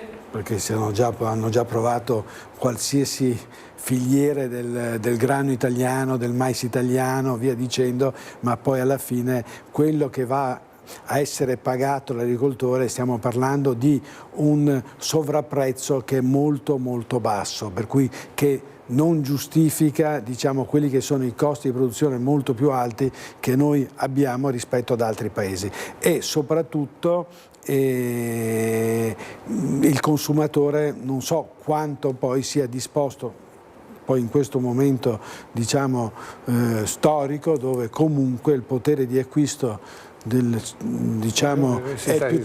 è piuttosto eroso da tanti fenomeni, vedi inflazione o quant'altro. Però io avevo notato qualche tempo fa che il fenomeno glifosato raccontato per quanto riguarda il frumento e poi utilizzato per la pasta aveva avuto delle ricadute importanti in un marchio nazionale importante. Non so quanto siano le importazioni di frumento di forza che viene dal Canada, dove ricordo che in Canada il glifosato viene utilizzato sul frumento per anticipare la raccolta, per cui il glifosato è un disseccante, per cui rispetto a quello che è l'utilizzo permesso in Europa, e che invece viene utilizzato come erbicida, per cui lì viene usato sulla pianta. Ma detto questo, mi pare che i dati di importazione di frumento dal Canada non siano diminuiti. Ecco. Allora adesso ci colleghiamo invece con Walter Lucchetta, perché è direttore di ARAV e ha seguito un po', diciamo così, questa nostra discussione legata alla filiera di alimentazione e poi naturalmente noi l'abbiamo convocato perché un altro settore che in questo momento, vuoi per i rincari determinati dalla guerra, vuoi per altri motivi, ha qualche difficoltà. Intanto buonasera direttore. Buonasera a voi, buon saluto agli ospiti, in particolare il dottor Giustiniani, che vedo con piacere, e tutti i telespettatori di Antena 3. Ecco, allora qui stavamo cercando di capire come cercare di salvare capre e cavoli, o meglio stalle e produzione, senza dover poi come dire, doverci piegare a dei mangimi OGM. Ma qui il discorso è un po' più ampio, no? Anzi è molto più ampio, perché noi abbiamo ad esempio nel Veneto il 57% della produzione di latte che sono destinate a formaggi DOP o STG o a produzioni locali tradizionali, ad esempio, e che portano questa percentuale a superare il 62%, 63%, abbiamo fatto i calcoli, li abbiamo presentati recentemente, del latte veneto. Io penso che in questo momento sia un po' più complessa la situazione legata a OGM e non OGM, nel senso che sì, c'è il non OGM, speriamo vengano avanti le TEA, tanto per essere chiari, le tecniche di evoluzione assistita all'interno della pianta. Mi sembra che su questo siamo tutti d'accordo, la auspichiamo, prima arrivano meglio è, perché se no qua stiamo... Una volta tanto abbiamo trovato una linea comune anche in Italia, dico speriamo di portarla fino a termine in Unione Europea. Reputo che in questo momento siamo sulle montagne russe, perché abbiamo dei costi sia di alimentazione, per i quali però registro, lo dico perché parliamo quotidianamente con gli allevatori, nessuno dei contratti che sono stati firmati di fornitura di mangimi o di materia prima fino al 30 giugno sono stati disdettati, è stato detto guardate che vi prendiamo di più fino al 30 giugno. Stessa cosa per i farmaci, poi è tutto da vedere. È tutto da vedere perché effettivamente registriamo aumenti del mais, registriamo un fortissimo aumento del girasole, ma è collegato a quello della soia, no? Anche se dobbiamo ricordare una cosa. Quello del girasole è una partita che si è riscontrata soprattutto con la partenza della guerra in Ucraina, visto che tra Russia e Ucraina coprivano in quel momento il 56% della produzione mondiale di girasole e il 16% di mais, tanto per essere molto chiari. Però registriamo che, e questo è legato sicuramente agli eventi bellici, il girasole segue quello che è il problema della soia, dove la soia sappiamo che è andata, cioè siamo a livelli superiori di media del 30% della farina negli ultimi mesi, insomma, ecco, che sta ancora aumentando. Per cui io direi dobbiamo costruire una reazione alimentare legata ai disciplinari e legata a poter anche reperire materie prime, prima di tutto nostre, perché ripeto ci sono disciplinari molto chiari da questo punto di vista e sono quei disciplinari che portano valore aggiunto al latte. Sappiamo benissimo, no, che il 9 di marzo il latte spot era a 20 centesimi, ora è a 32, 33, 32 centesimi. Sappiamo che questo è legato a dei mercati internazionali, magari poi ne parliamo. È ovvio che questi sono prezzi che non pagano e non pagheranno mai il costo di produzione del litro di latte. Questo lo conosce bene il dottor Giustiniani, che è un ottimo allevatore di latte che produce latte di bufala in maniera importante, tra l'altro, e quindi lo conosce molto meglio di me. Però è ovvio che siamo in una situazione molto ballerina, volatile, non solamente per gli altri costi ma anche per questi. Sul prezzo del latte, ripeto, se, come avevamo detto, se si ricorda Zanato nel convegno che abbiamo fatto a Passione Veneta il 28 febbraio, che i future del latte stavano, non quelli del formaggi, ma del latte, stavano crescendo. Se lei va a vedere stamattina quelli di maggio e giugno sono in crescita, stabili a luglio e un attimo in discesa come ogni anno ad agosto. Però i segnali di una ripresa del mercato ci sono. È ovvio però anche che siamo tutti consapevoli che stiamo producendo parti importanti di latte non solo in Europa ma anche in Italia, a partire dalla pianura padana. Insomma, un quadro anche per quanto riguarda l'allevamento per niente positivo, Giustiniani. Devo dire che il direttore Walter Lucchetta, che saluto anch'io, devo dire che ha fatto un quadro chiaro, un quadro realistico, un quadro dove anche la zootecnia, diciamo da latte ma anche altri settori, stanno vivendo un momento di grande difficoltà. Avevano vissuto dopo anni, diciamo 3-4 anni piuttosto felici, perché il prezzo del latte era salito, c'era comunque un grande consumo come in tutte le cose, poi magari si aumenta come tutte le cose in agricoltura, basta magari 1, 2 o 3% in più di latte a livello mondiale e poi i prezzi scendono magari del 10, del 20 o del 30%, perché questo è un po' quello che succede quando i prodotti agricoli sono delle commodities, cioè il latte è bianco e poi è difficile di andare a differenziarlo, anche se abbiamo le DOP, abbiamo tutta una serie di produzioni. Questo è un quadro molto chiaro, per nulla diciamo che ci lascia preoccupati. Quello che però mi permetto di dire che uno degli aspetti che più mi preoccupa della zootecnia, cioè di come allevatore, è come sta evolvendo negli ultimi 30 anni il concetto di benessere animale. Questo è quello che a mio avviso sarà una delle più grosse problematiche che avremo, perché sempre noi siamo allevatori e alleviamo animali che, ahimè, sono animali da reddito, cioè noi facciamo comunque un'attività che è reddito. C'è tutta un'altra categoria di animali che sono i cosiddetti animali affettivi.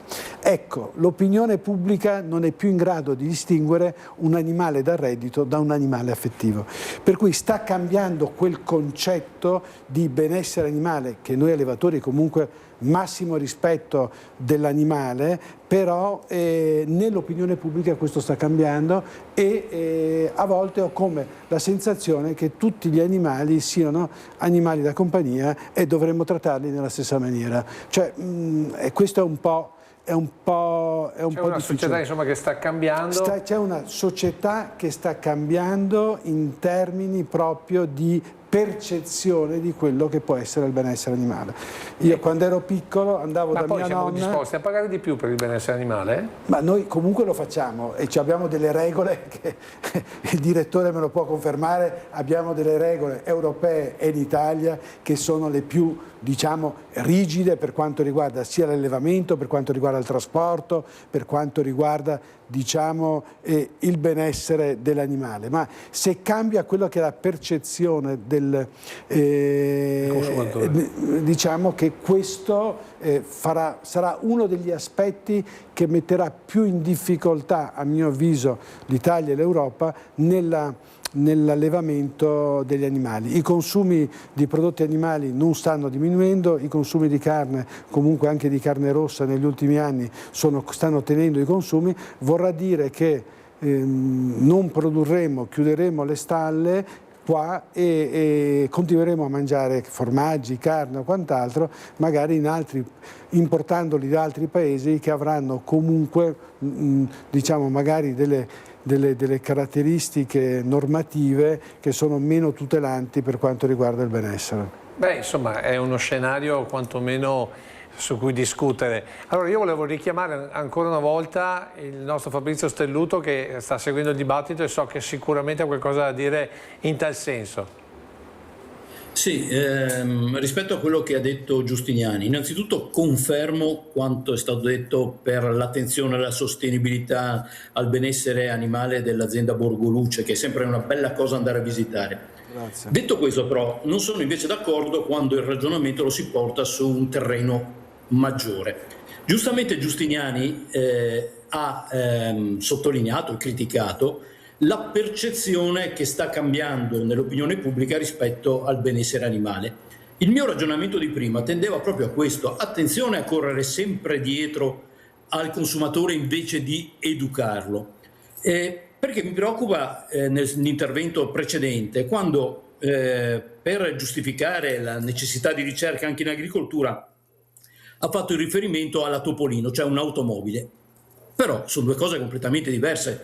L'automobile è un bene di consumo e quindi ha bisogno di marketing. Il cibo e l'alimentazione sono, secondo me, un'altra parrocchia.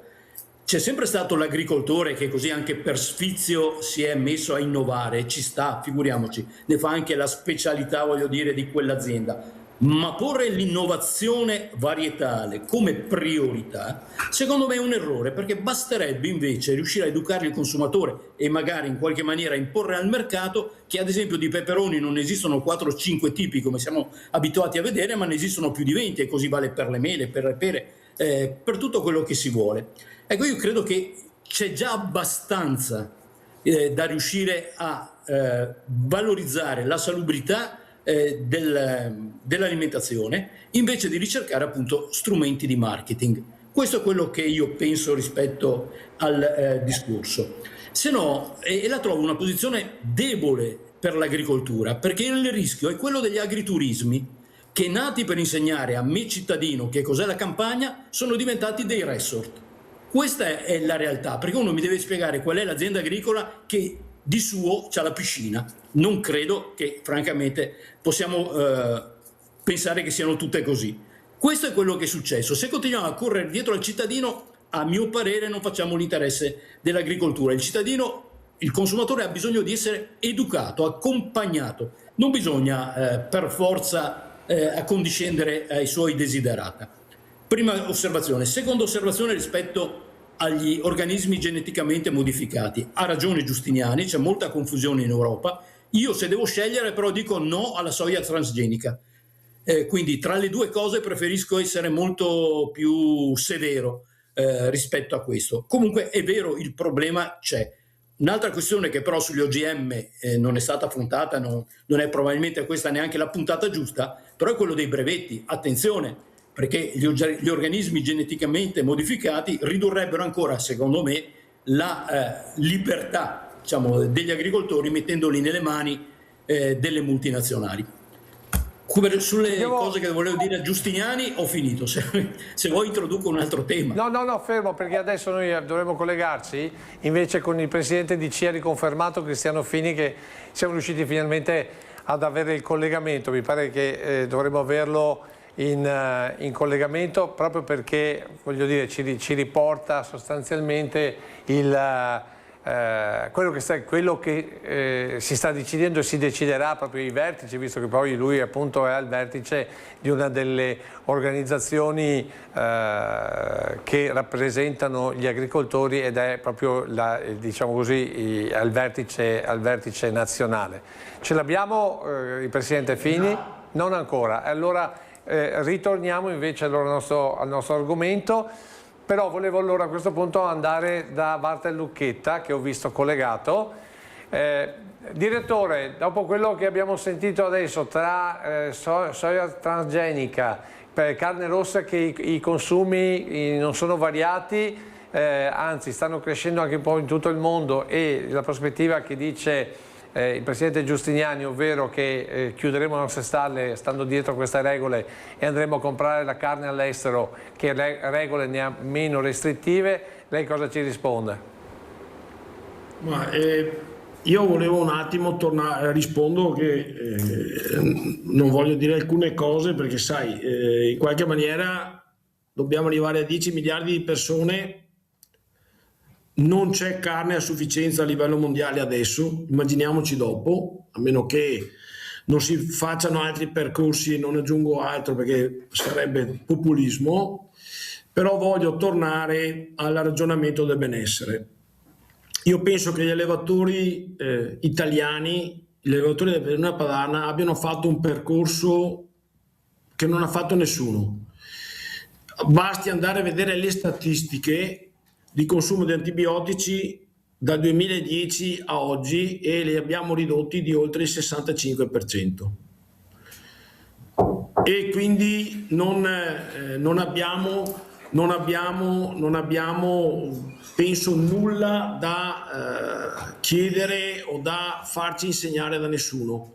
L'altra considerazione è: se il cittadino, e qua concordo col dottor Stelluto, non capisce che per noi un animale da reddito è trattato come un figlio, perché se no non facciamo reddito, non ne andremo mai fuori. Per cui da questo punto di vista sul benessere abbiamo fatto passi da gigante importanti, li stiamo continuando a fare. Inutile che io entri nel merito delle valutazioni del benessere o della biosicurezza. Stiamo lavorando molto sulla biosicurezza, non solo a livello di allevamenti suini e avicoli ma anche bovini. Dico che il percorso da fare è sicuramente quello di crescere e far crescere anche il numero di animali, non abbassarli. Faccio un esempio. Al 28 febbraio di quest'anno è stato certificato che l'autosufficienza di carne bovina in Italia è al 37%, era al 50% un po' di tempo fa. Inutile che andiamo avanti a parlare, e lo stiamo facendo, l'incrocio carne latte, bovino da carne bovino. Se noi non aumentiamo i capi in stalla facciamo fatica. Sempre 2.300.000 sono le bovine presenti in Italia, se rimangono quelle sempre 2.300.000, quando va bene i capi vengono partoriti una volta all'anno. Quindi bisogna mettersi in testa che per recuperare è necessario mettere le aziende magari in aree non proprio perfette per fare il latte, tipo le aree pedemontane, non solo venete, nelle condizioni di allevare, perché, ripeto, noi stiamo andando a un'autosufficienza che si riduce sempre di più e non è che non lavoriamo, noi lavoriamo molto, però questi sono i numeri e da questi bisogna ripartire, non andare indietro, altro che involuzione. Sicuramente concordo con Stelluto quando dice attenzione, perché se andiamo troppo dietro a quello che ha i fuffi da portare in giro per gli allevamenti e poi si scandalizza per cose che non conosce, facciamo fatica. Grazie direttore, adesso invece ho visto che c'è in collegamento il presidente Fini, io so che ha pochissimo tempo per noi, intanto grazie per intervenire nella nostra trasmissione, Presidente. Volevamo avere il punto di vista da Presidente nazionale riconfermato sull'agricoltura con queste prospettive, con la difficoltà, ne stiamo dibattendo qui con il Presidente Giustiniani, con altri ospiti che abbiamo avuto in collegamento. Insomma è un momento abbastanza difficile per l'agricoltura, questo determinato anche dalle guerre, ma non solo. Che prospettive viste da uno dei vertici delle rappresentanze sindacali degli agricoltori italiani? Ma intanto sono io che vi ringrazio per l'invito e saluto anche gli ospiti in studio. Ma prospettive, regna l'incertezza, la direi così purtroppo, perché sicuramente le tensioni geopolitiche stanno portando non pochi problemi al settore agricolo, problemi che si vanno ad aggiungere a tanti altri problemi che abbiamo dovuto affrontare negli anni passati e che purtroppo ancora oggi ci sono problemi irrisolti e quindi occorre uno sforzo e un impegno maggiore da parte di tutti, in particolar modo dalle istituzioni sia a livello nazionale che a livello europeo, ma chiaramente ognuno deve fare la propria parte. Innanzitutto la sfida più grande è quella legata al reddito. Noi abbiamo davvero una grande necessità legata al fatto che ci vengano riconosciuti prezzi adeguati alle nostre produzioni.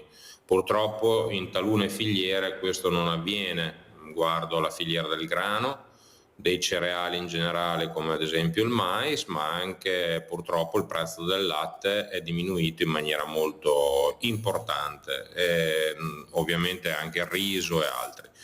Quindi è chiaro che facendo fatica a coprire i costi di produzione e con l'aumento dei costi stessi dovuti alla guerra, in particolar modo per fertilizzanti, gasolio agricolo e mezzi tecnici, è chiaro che alcune filiere stanno soffrendo tantissimo. È chiaro che il Presidente, ma giusto per capire, lei che ha contatti direttamente col Ministero, ma anche con gli organismi a Bruxelles, ci sono prospettive, aiuti, sostegno, nuove indicazioni, ad esempio come stiamo andando con le procedure per poter ottenere l'utilizzo dei droni in viticoltura, visto che pare che ci siano ancora parecchie carte, come dire, da smaltire. A Roma come sta funzionando? Volevo capire questo, visto che lei ha il nostro punto di vista. Ma sicuramente c'è un grande impegno, un grande sforzo da parte del Ministro, del Ministero, per cercare di sbloccare alcune tematiche che per noi sono fondamentali. Prima fra tutte quella legata ai fertilizzanti. Serve una strategia europea sui fertilizzanti che purtroppo oggi ancora non c'è, dall'Europa non arrivano risposte adeguate sul tema fertilizzanti. È evidente però che ci sono anche altre situazioni, una di queste è legata all'utilizzo dei droni che, come dicevate, sicuramente è stato sbloccato, ma non è ancora, come dire, operativo, perché mancano ancora alcuni passaggi da poter fare. Credo fermamente che però tutto passi da una politica europea forte, a cominciare ovviamente dalla PAC, visto considerato che è in discussione proprio in queste settimane e lo sarà fino alla fine dell'anno a livello europeo. Dall'anno nuovo chiaramente la discussione arriverà a livello nazionale e anche qui ci sarà sicuramente da dibattere.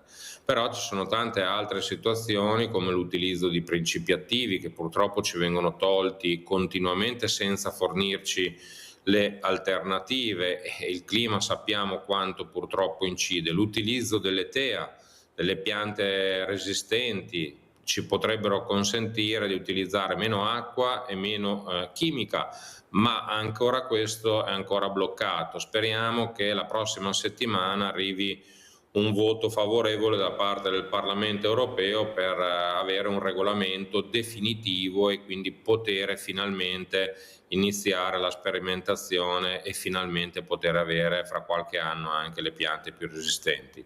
Poi c'è tutto il tema legato all'acqua. Senza acqua ovviamente noi non possiamo fare agricoltura di eccellenza. Oggi non abbiamo questo problema, ma a maggior ragione proprio oggi che bisogna ragionare sulle tematiche legate all'acqua per poi essere pronti quando ne avremo bisogno, in periodi siccitosi, e quindi chiaramente si parla di invasi, reti idriche che non sono ancora oggi adeguate e anche il tema legato all'utilizzo, riutilizzo delle acque reflue. Quindi i dossier sul tavolo sono veramente tanti, ci tengono impegnati su più fronti, ma dobbiamo affrontarli uno ad uno perché dobbiamo dare delle risposte ai nostri agricoltori. Ma quello che emerge mi pare di capire che non riusciamo a fare abbastanza voce grossa in Europa, o sbaglio? No, da questo punto di vista io vedo molta determinazione, come dicevo prima, anche a livello istituzionale, sia da parte del Ministero ma anche da parte di numerosi parlamentari e anche le organizzazioni agricole sono molto compatte sui temi europei e quindi abbiamo partecipato tutti insieme alla famosa manifestazione del 18 dicembre contro le proposte della Commissione europea sulla PAC, abbiamo partecipato tutti insieme alla manifestazione a Strasburgo contro il Mercosur. È chiaro che l'impegno e lo sforzo è tanto, ma vedo anche insomma, una certa compattezza. A volte purtroppo la determinazione e la compattezza però non sono sufficienti. Grazie Presidente Fini, grazie e buon lavoro per la riconferma per i prossimi 4 anni. Grazie. E adesso torniamo in studio. Ludovico Giustiniani, insomma, io cerco di capire dove sta come dire, il sassolino che blocca tutti gli ingranaggi. Non ho capito se sta in Europa, se sta a Roma, se è proprio un meccanismo, come dire, un'evoluzione congenita che si sta un po' involvendo. Lei che ha una visione, insomma, a 360 gradi. Dov'è che dobbiamo andare ad agire per stare un po' tutti meglio anche con l'allevamento? La politica comunitaria ormai si fa in Europa, per cui tutta una serie di normative e di regolamenti sono quelli europei. Se poi queste non si sbloccano, poi chiaramente l'Italia si tratta di poterli applicare. Però quando si parla di TEA o si parla di droni, sicuramente le TEA è ancora un problema a livello europeo. Per quanto riguarda i droni, mi pare di capire, perché ripeto mi ero fermato nel seguire, perché ogni volta c'è un'accelerazione, sembrerebbe che adesso manchino solamente gli aspetti, diciamo, applicativi di una norma che dovrebbe essere passata, perché a noi l'applicazione dei droni non è tanto quello che abbiamo usato per mappare, per fare cartografia o quant'altro. Oggi l'applicazione dei droni, se questi possono dare un supporto per quelli che possono essere i trattamenti nelle varie culture. Dopo arriveremo proprio alle conclusioni sulla fiducia o meno nei prossimi mesi, però volevo ricollegarmi per un ultimo saluto, prima con il direttore di ARAV, Padre Lucchetta. Vedo il direttore, eccolo qua. Direttore, allora concludendo, le prospettive per il futuro per il settore dell'allevamento, dobbiamo stare preoccupati e pensare alla carne estera oppure, stante a questi dati qui, possiamo ancora pensare a una buona fiorentina o comunque a una buona fetta di carne totalmente e completamente italiana e veneta? Ma io sono ottimista e dico che dobbiamo obbligatoriamente pensare di consumare carne italiana, carne veneta, anche perché, tornando a quanto dicevamo prima, è frutto di un lavoro che ha una altissima professionalizzazione, ha una importante genetica di partenza, perché ricordiamoci che non è proprio tutto vero il fatto che tutto arriva dalla Francia, perché sono in calo e per fortuna arrivano anche dalle nostre aree interne e ripeto ce ne vogliono di più, ce ne vuole veramente di più, ma soprattutto io dico grazie alla professionalità che hanno gli allevatori nell'allevare il bestiame, cioè torno al concetto di pensare sempre, quando si parla di allevamento, che una mela marcia ci sono dappertutto, non può avvelenare i pozzi di un settore in cui l'allevamento, il bovino è figlio come fosse un uomo, come fosse un cristiano, come dico io, perché un animale da reddito è importante che stia bene, che stia sempre bene, che venga trattato bene, che si utilizzi sempre meno antibiotici e che si utilizzi soprattutto materiali e alimenti che sono frutto di una coltivazione, quanto più a casa propria, cioè nella propria azienda o collegata ad aziende contermini o a mangimi che vengono dai nostri luoghi. Questo è fondamentale. Quindi io sono ottimista da questo punto di vista, sono fortemente ottimista. Grazie direttore. Aggiungo una cosa, so che avete parlato di concimi, di prezzi che vanno su e giù.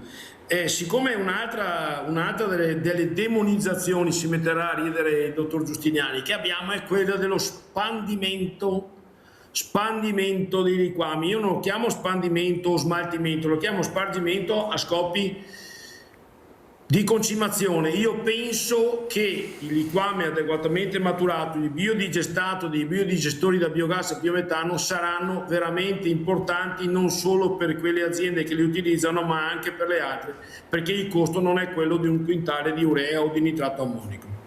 Grazie direttore, ma poi tratteremo il tema dei liquami quando parleremo anche dei biodigestori, quindi di energia pulita che può arrivare proprio dall'agricoltura, ma è un tema che tratteremo in un'altra puntata.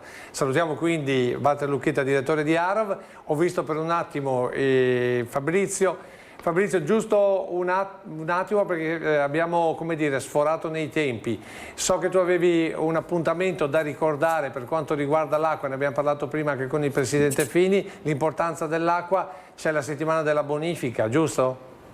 Esatto, c'è la settimana della bonifica dell'irrigazione, inizia sabato prossimo, il 16 di maggio e si concluderà il 24. Il Consiglio è andato a visitare le opere e gli impianti idraulici perché è un'opportunità unica, ci saranno sicuramente anche convegni, ma insomma per il cittadino è importante che si renda conto come il nostro territorio sia un territorio gestito grazie, come abbiamo detto in altre occasioni, a centinaia di opere idrauliche, in particolare idrovore che tengono asciutto il territorio. Tra quelle che saranno aperte, le ricordo al volo, c'è ovviamente il museo, l'idrovora di Cava Endramina Taglio di Po, Cabianca a Chioggia, l'opera di presa di Sciorne sull'Adige, bellissima, le opere di presa sul Piave a Fenere a Nervesa della Battaglia, l'impianto di Santa Maria Margherita di Codevigo nel Padovano, l'oasi licaena di Salzano, i laghetti di Dolo nel Veneziano. Insomma, ce n'è un po' per tutti i gusti.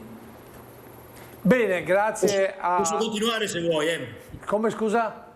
Se vuoi posso continuare a raccontarlo, ma era solamente per dare un'informazione rapida. Rischiamo di arrivare a mezzanotte, comunque l'importante, poi ci risentiremo per parlare, come parliamo sempre, di acqua, di gestione delle acque, della bonifica, che mi sembra sia un altro tema estremamente importante. Qui quando cominci a aprire i temi in agricoltura non si finisce più perché è tutto collegato.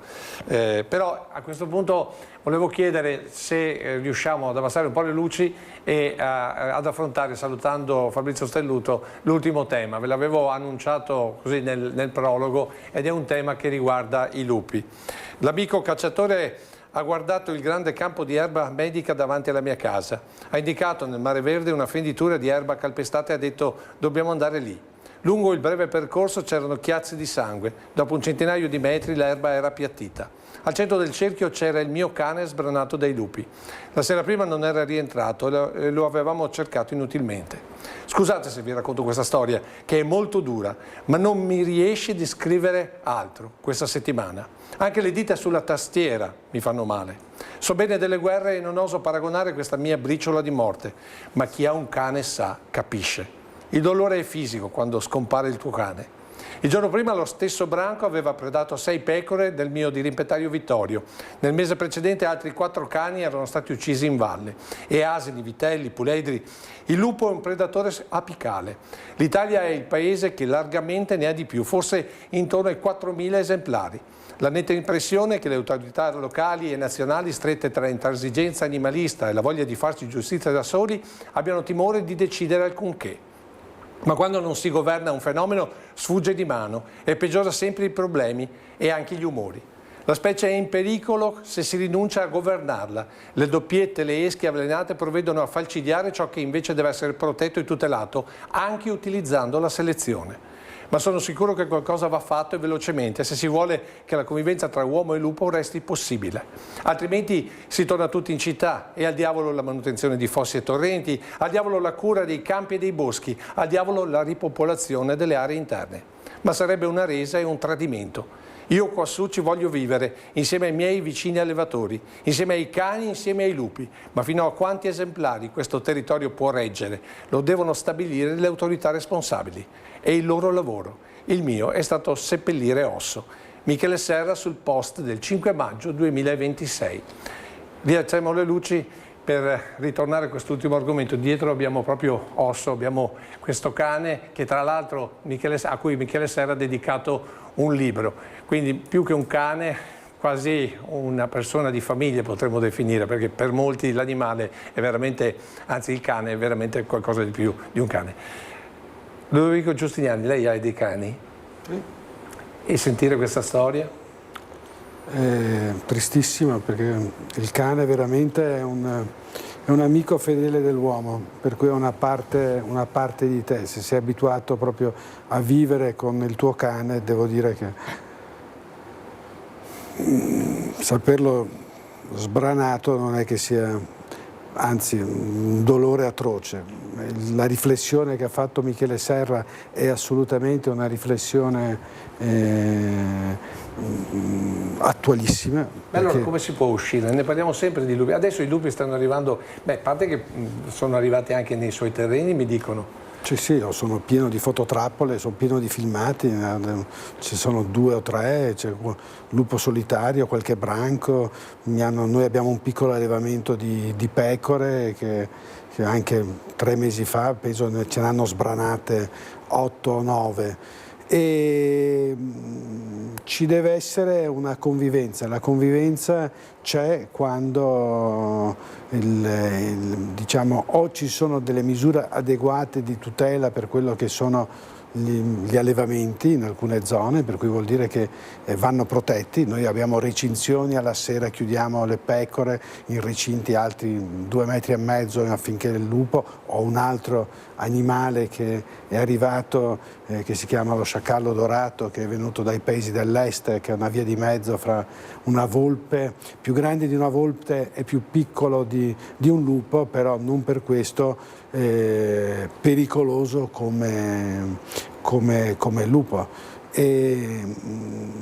Ha fatto cenno che va capito quanto un territorio può supportare una presenza di lupi e vanno messe in atto delle politiche di salvaguardia per chi ha degli allevamenti, per cui non è possibile, non è pensabile che le recinzioni, le chiusure, la guardiania sono costi che ricadono sull'allevatore. Abbiamo appena sentito come è difficile fare allevamento, come è difficile ricavare un reddito. Questo vuol dire che ci saranno delle zone che verranno completamente abbandonate, al di là del dispiacere quando al mattino vedi come se un lupo ti ha sbranato delle pecore, ti ha attaccato un asino o tutta una serie di animali che...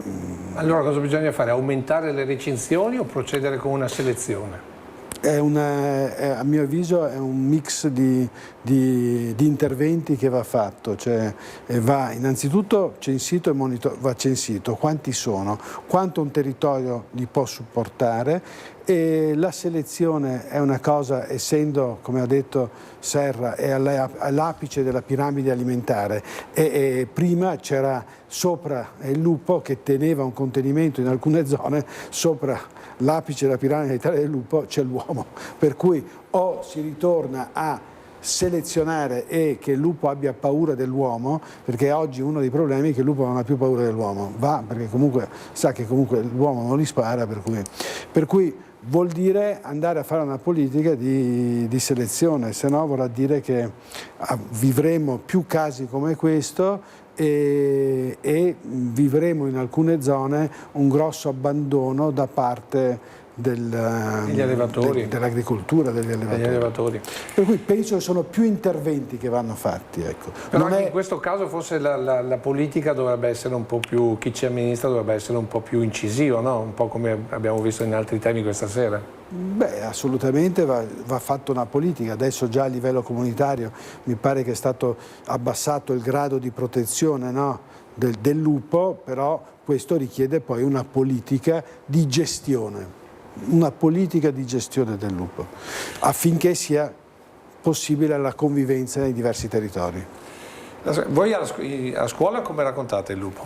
Beh, come dicevo prima in apertura di trasmissione, se guardiamo l'aspetto ecologico e nelle scuole agrarie c'è una disciplina che si chiama ecologia, l'uomo non viene considerato quello che è tutto quello che è naturale, selvatico. Il lupo veramente è all'apice di una catena alimentare e andrebbe tutelato. Certo che nell'andare avanti negli anni di studio arriviamo in terza e quarta quinta che nell'istituto, nella parte forestale, ci si ritrova con la discussione appunto dei danni che il lupo fa per quanto riguarda gli allevamenti, soprattutto in zona collinare e montana. E la discussione è bella accesa e la scuola è il posto anche dove si può discutere. E da una parte c'è la tutela di un certo patrimonio, di una certa ecologia, di un certo biodiversità, che il lupo tende anche un po' a mitigare mangiando, nutrendosi di animali soprattutto in sofferenza, però abbiamo dalla parte nostra l'allevamento. Noi a scuola enologica il Cerletti abbiamo un piccolo allevamento di pecore, pony, una piccola fattoria didattica, e anche lì le fototrappole segnalano la presenza del lupo, per cui, come si diceva prima, c'è. E allora qual è l'antidoto? Lo stiamo un po' anche noi pensando con gli studenti. Certo che, come si diceva prima, la convivenza ci dovrà essere, perché non potremmo uccidere tutti i lupi, assolutamente. Forse qui ci vorrebbe uno studio, a nostro parere, in una discussione che abbiamo fatto a scuola, su quello che è l'etologia, cioè il comportamento degli animali che hanno verso le nostre attività produttive. capendo il comportamento forse in qualche modo riusciamo a mitigare quelli che sono i danni. Certo che è un bel tema e ne parleremo, credo, sempre di più. Il tempo è praticamente finito, abbiamo l'ultimo passaggio con Paolo Pagnani subito dopo la pubblicità. Intanto ringrazio Ludovico Giustiniani per essere venuto qui con noi e aver parlato di qualunque cosa, e lo stesso anche Riccardo Carlet, docente dell'Istituto Cerletti. Ricordiamoci, prossima settimana 150 abbiamo anni. i 150 anni dell'Istituto, Certo. quindi appuntamento da non mancare. Pubblicità e poi Paolo Pagnani.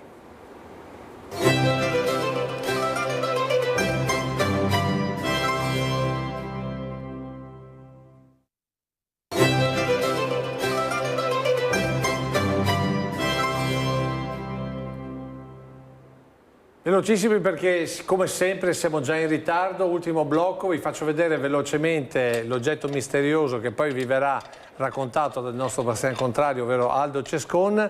Vi dico solo che è un oggetto di inizi Novecento e serviva per gli animali. Siccome abbiamo parlato di lupi e di predazioni, Paolo Pagnani, appena sentito cosa abbiamo detto fino adesso, immagino che nell'agenda dell'opportunità qualcosa ci sia. Qualcosa c'è, certo. Ciao Lucio, Tanto buonasera, benvenuto, buonasera a tutti i bentornato. telespettatori.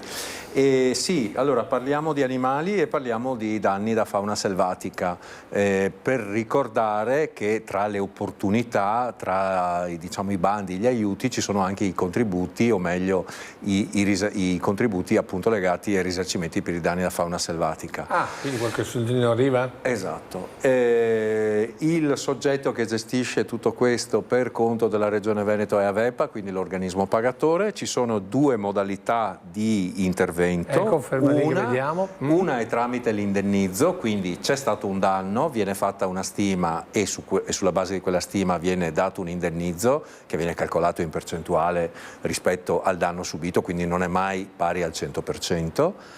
E ci sono varie tipologie di indennizzo anche a seconda delle tipologie di danno. Ad esempio ci sono dei contributi che riguardano solo le aree protette o dei contributi che riguardano ad esempio gli interventi di predazione, come appunto si diceva prima, legati alle problematiche dei grandi carnivori e nel nostro caso appunto dei danni da lupo. Tanto complicato per ottenere questi? Sì, purtroppo è abbastanza complicato. Quindi bisogna affidarsi a qualcuno?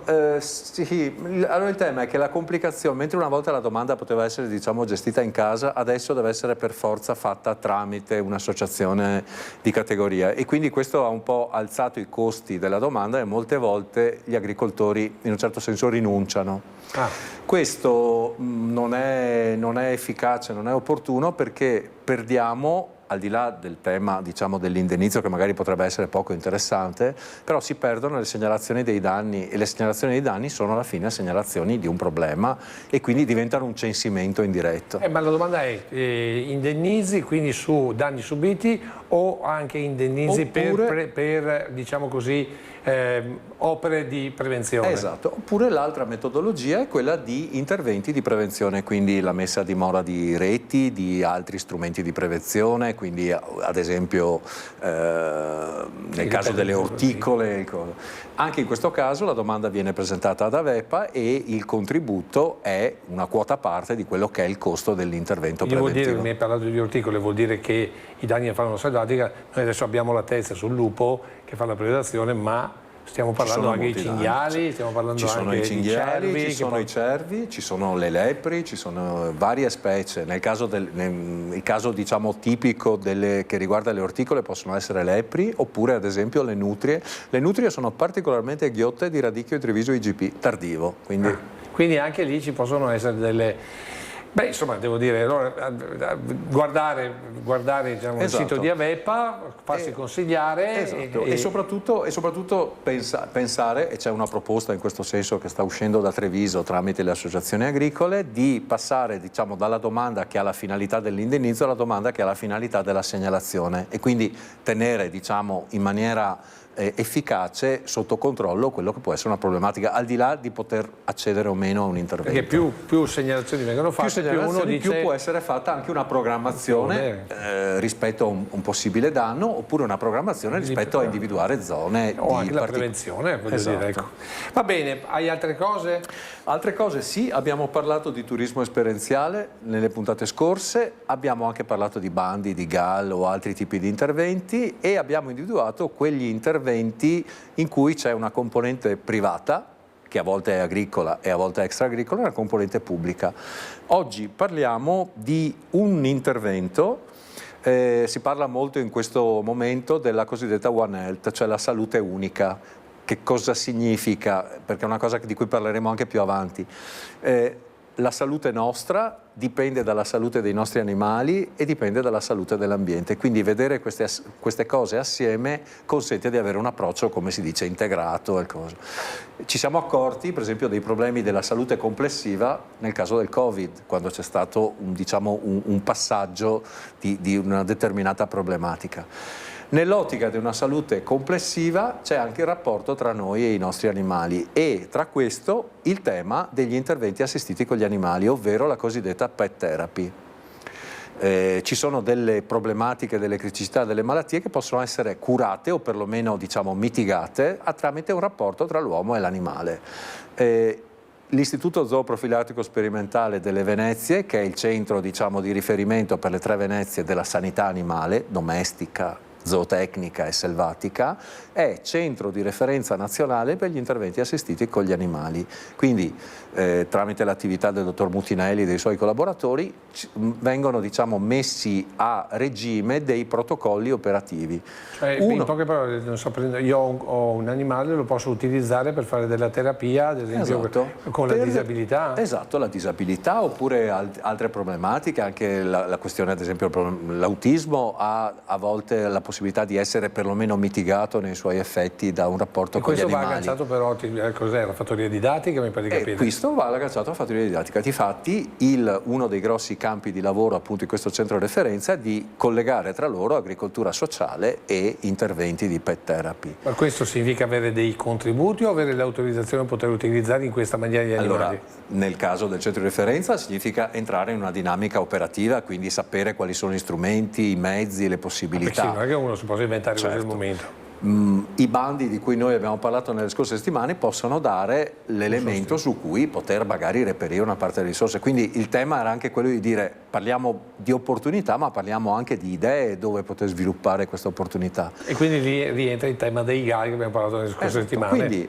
gli interventi assistiti con gli animali fondamentalmente stanno all'interno dell'agricoltura sociale, e proprio in questo momento l'agricoltura sociale ne abbiamo già parlato e ne parleremo ancora. In questo momento c'è un intervento appunto coordinato dalla Regione Veneto, dall'Istituto Zooprofilattico, che si chiama Insella all'apprendimento, una mediazione equina come nuova frontiera per l'inclusione. Quindi l'utilizzo del cavallo, in questo caso, che è un animale che viene spesso utilizzato nelle attività di pet therapy perché ha un rapporto molto particolare con l'uomo, soprattutto con i bambini.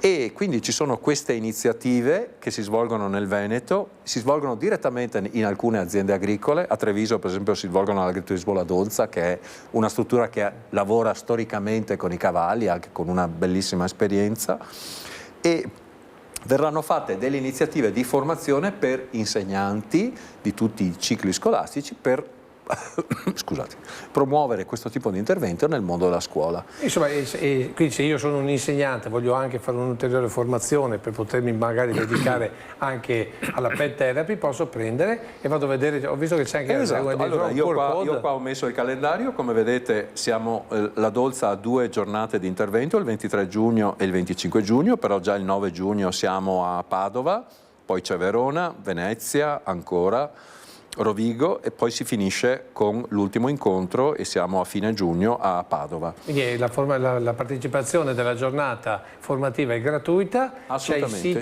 c'è il sito, c'è il QR code, e quindi ci sono tutte le modalità. Per iscriversi e poter partecipare. Esatto. Quindi viene rilasciato anche, non so, un attestato? Sì, viene rilasciato un attestato, e diciamo, questo intervento si va poi a ricollegare, e così troviamo l'occasione per ricordarlo, anche a quell'altro intervento sulla formazione per l'inclusività e l'accessibilità. In questi giorni, ieri, si è svolto il terzo incontro a Venezia, ma ce ne sono ancora 2, quindi chi vuole iscriversi. Ecco. Quindi l'agricoltura sociale, il turismo rurale, ma in particolar modo l'agricoltura sociale, diventa diciamo, una palestra di roccia dove poter sviluppare queste attività, e magari con i contributi ci può essere un piccolo aiuto e anche uno stimolo, quindi se ci sono queste idee noi siamo di supporto.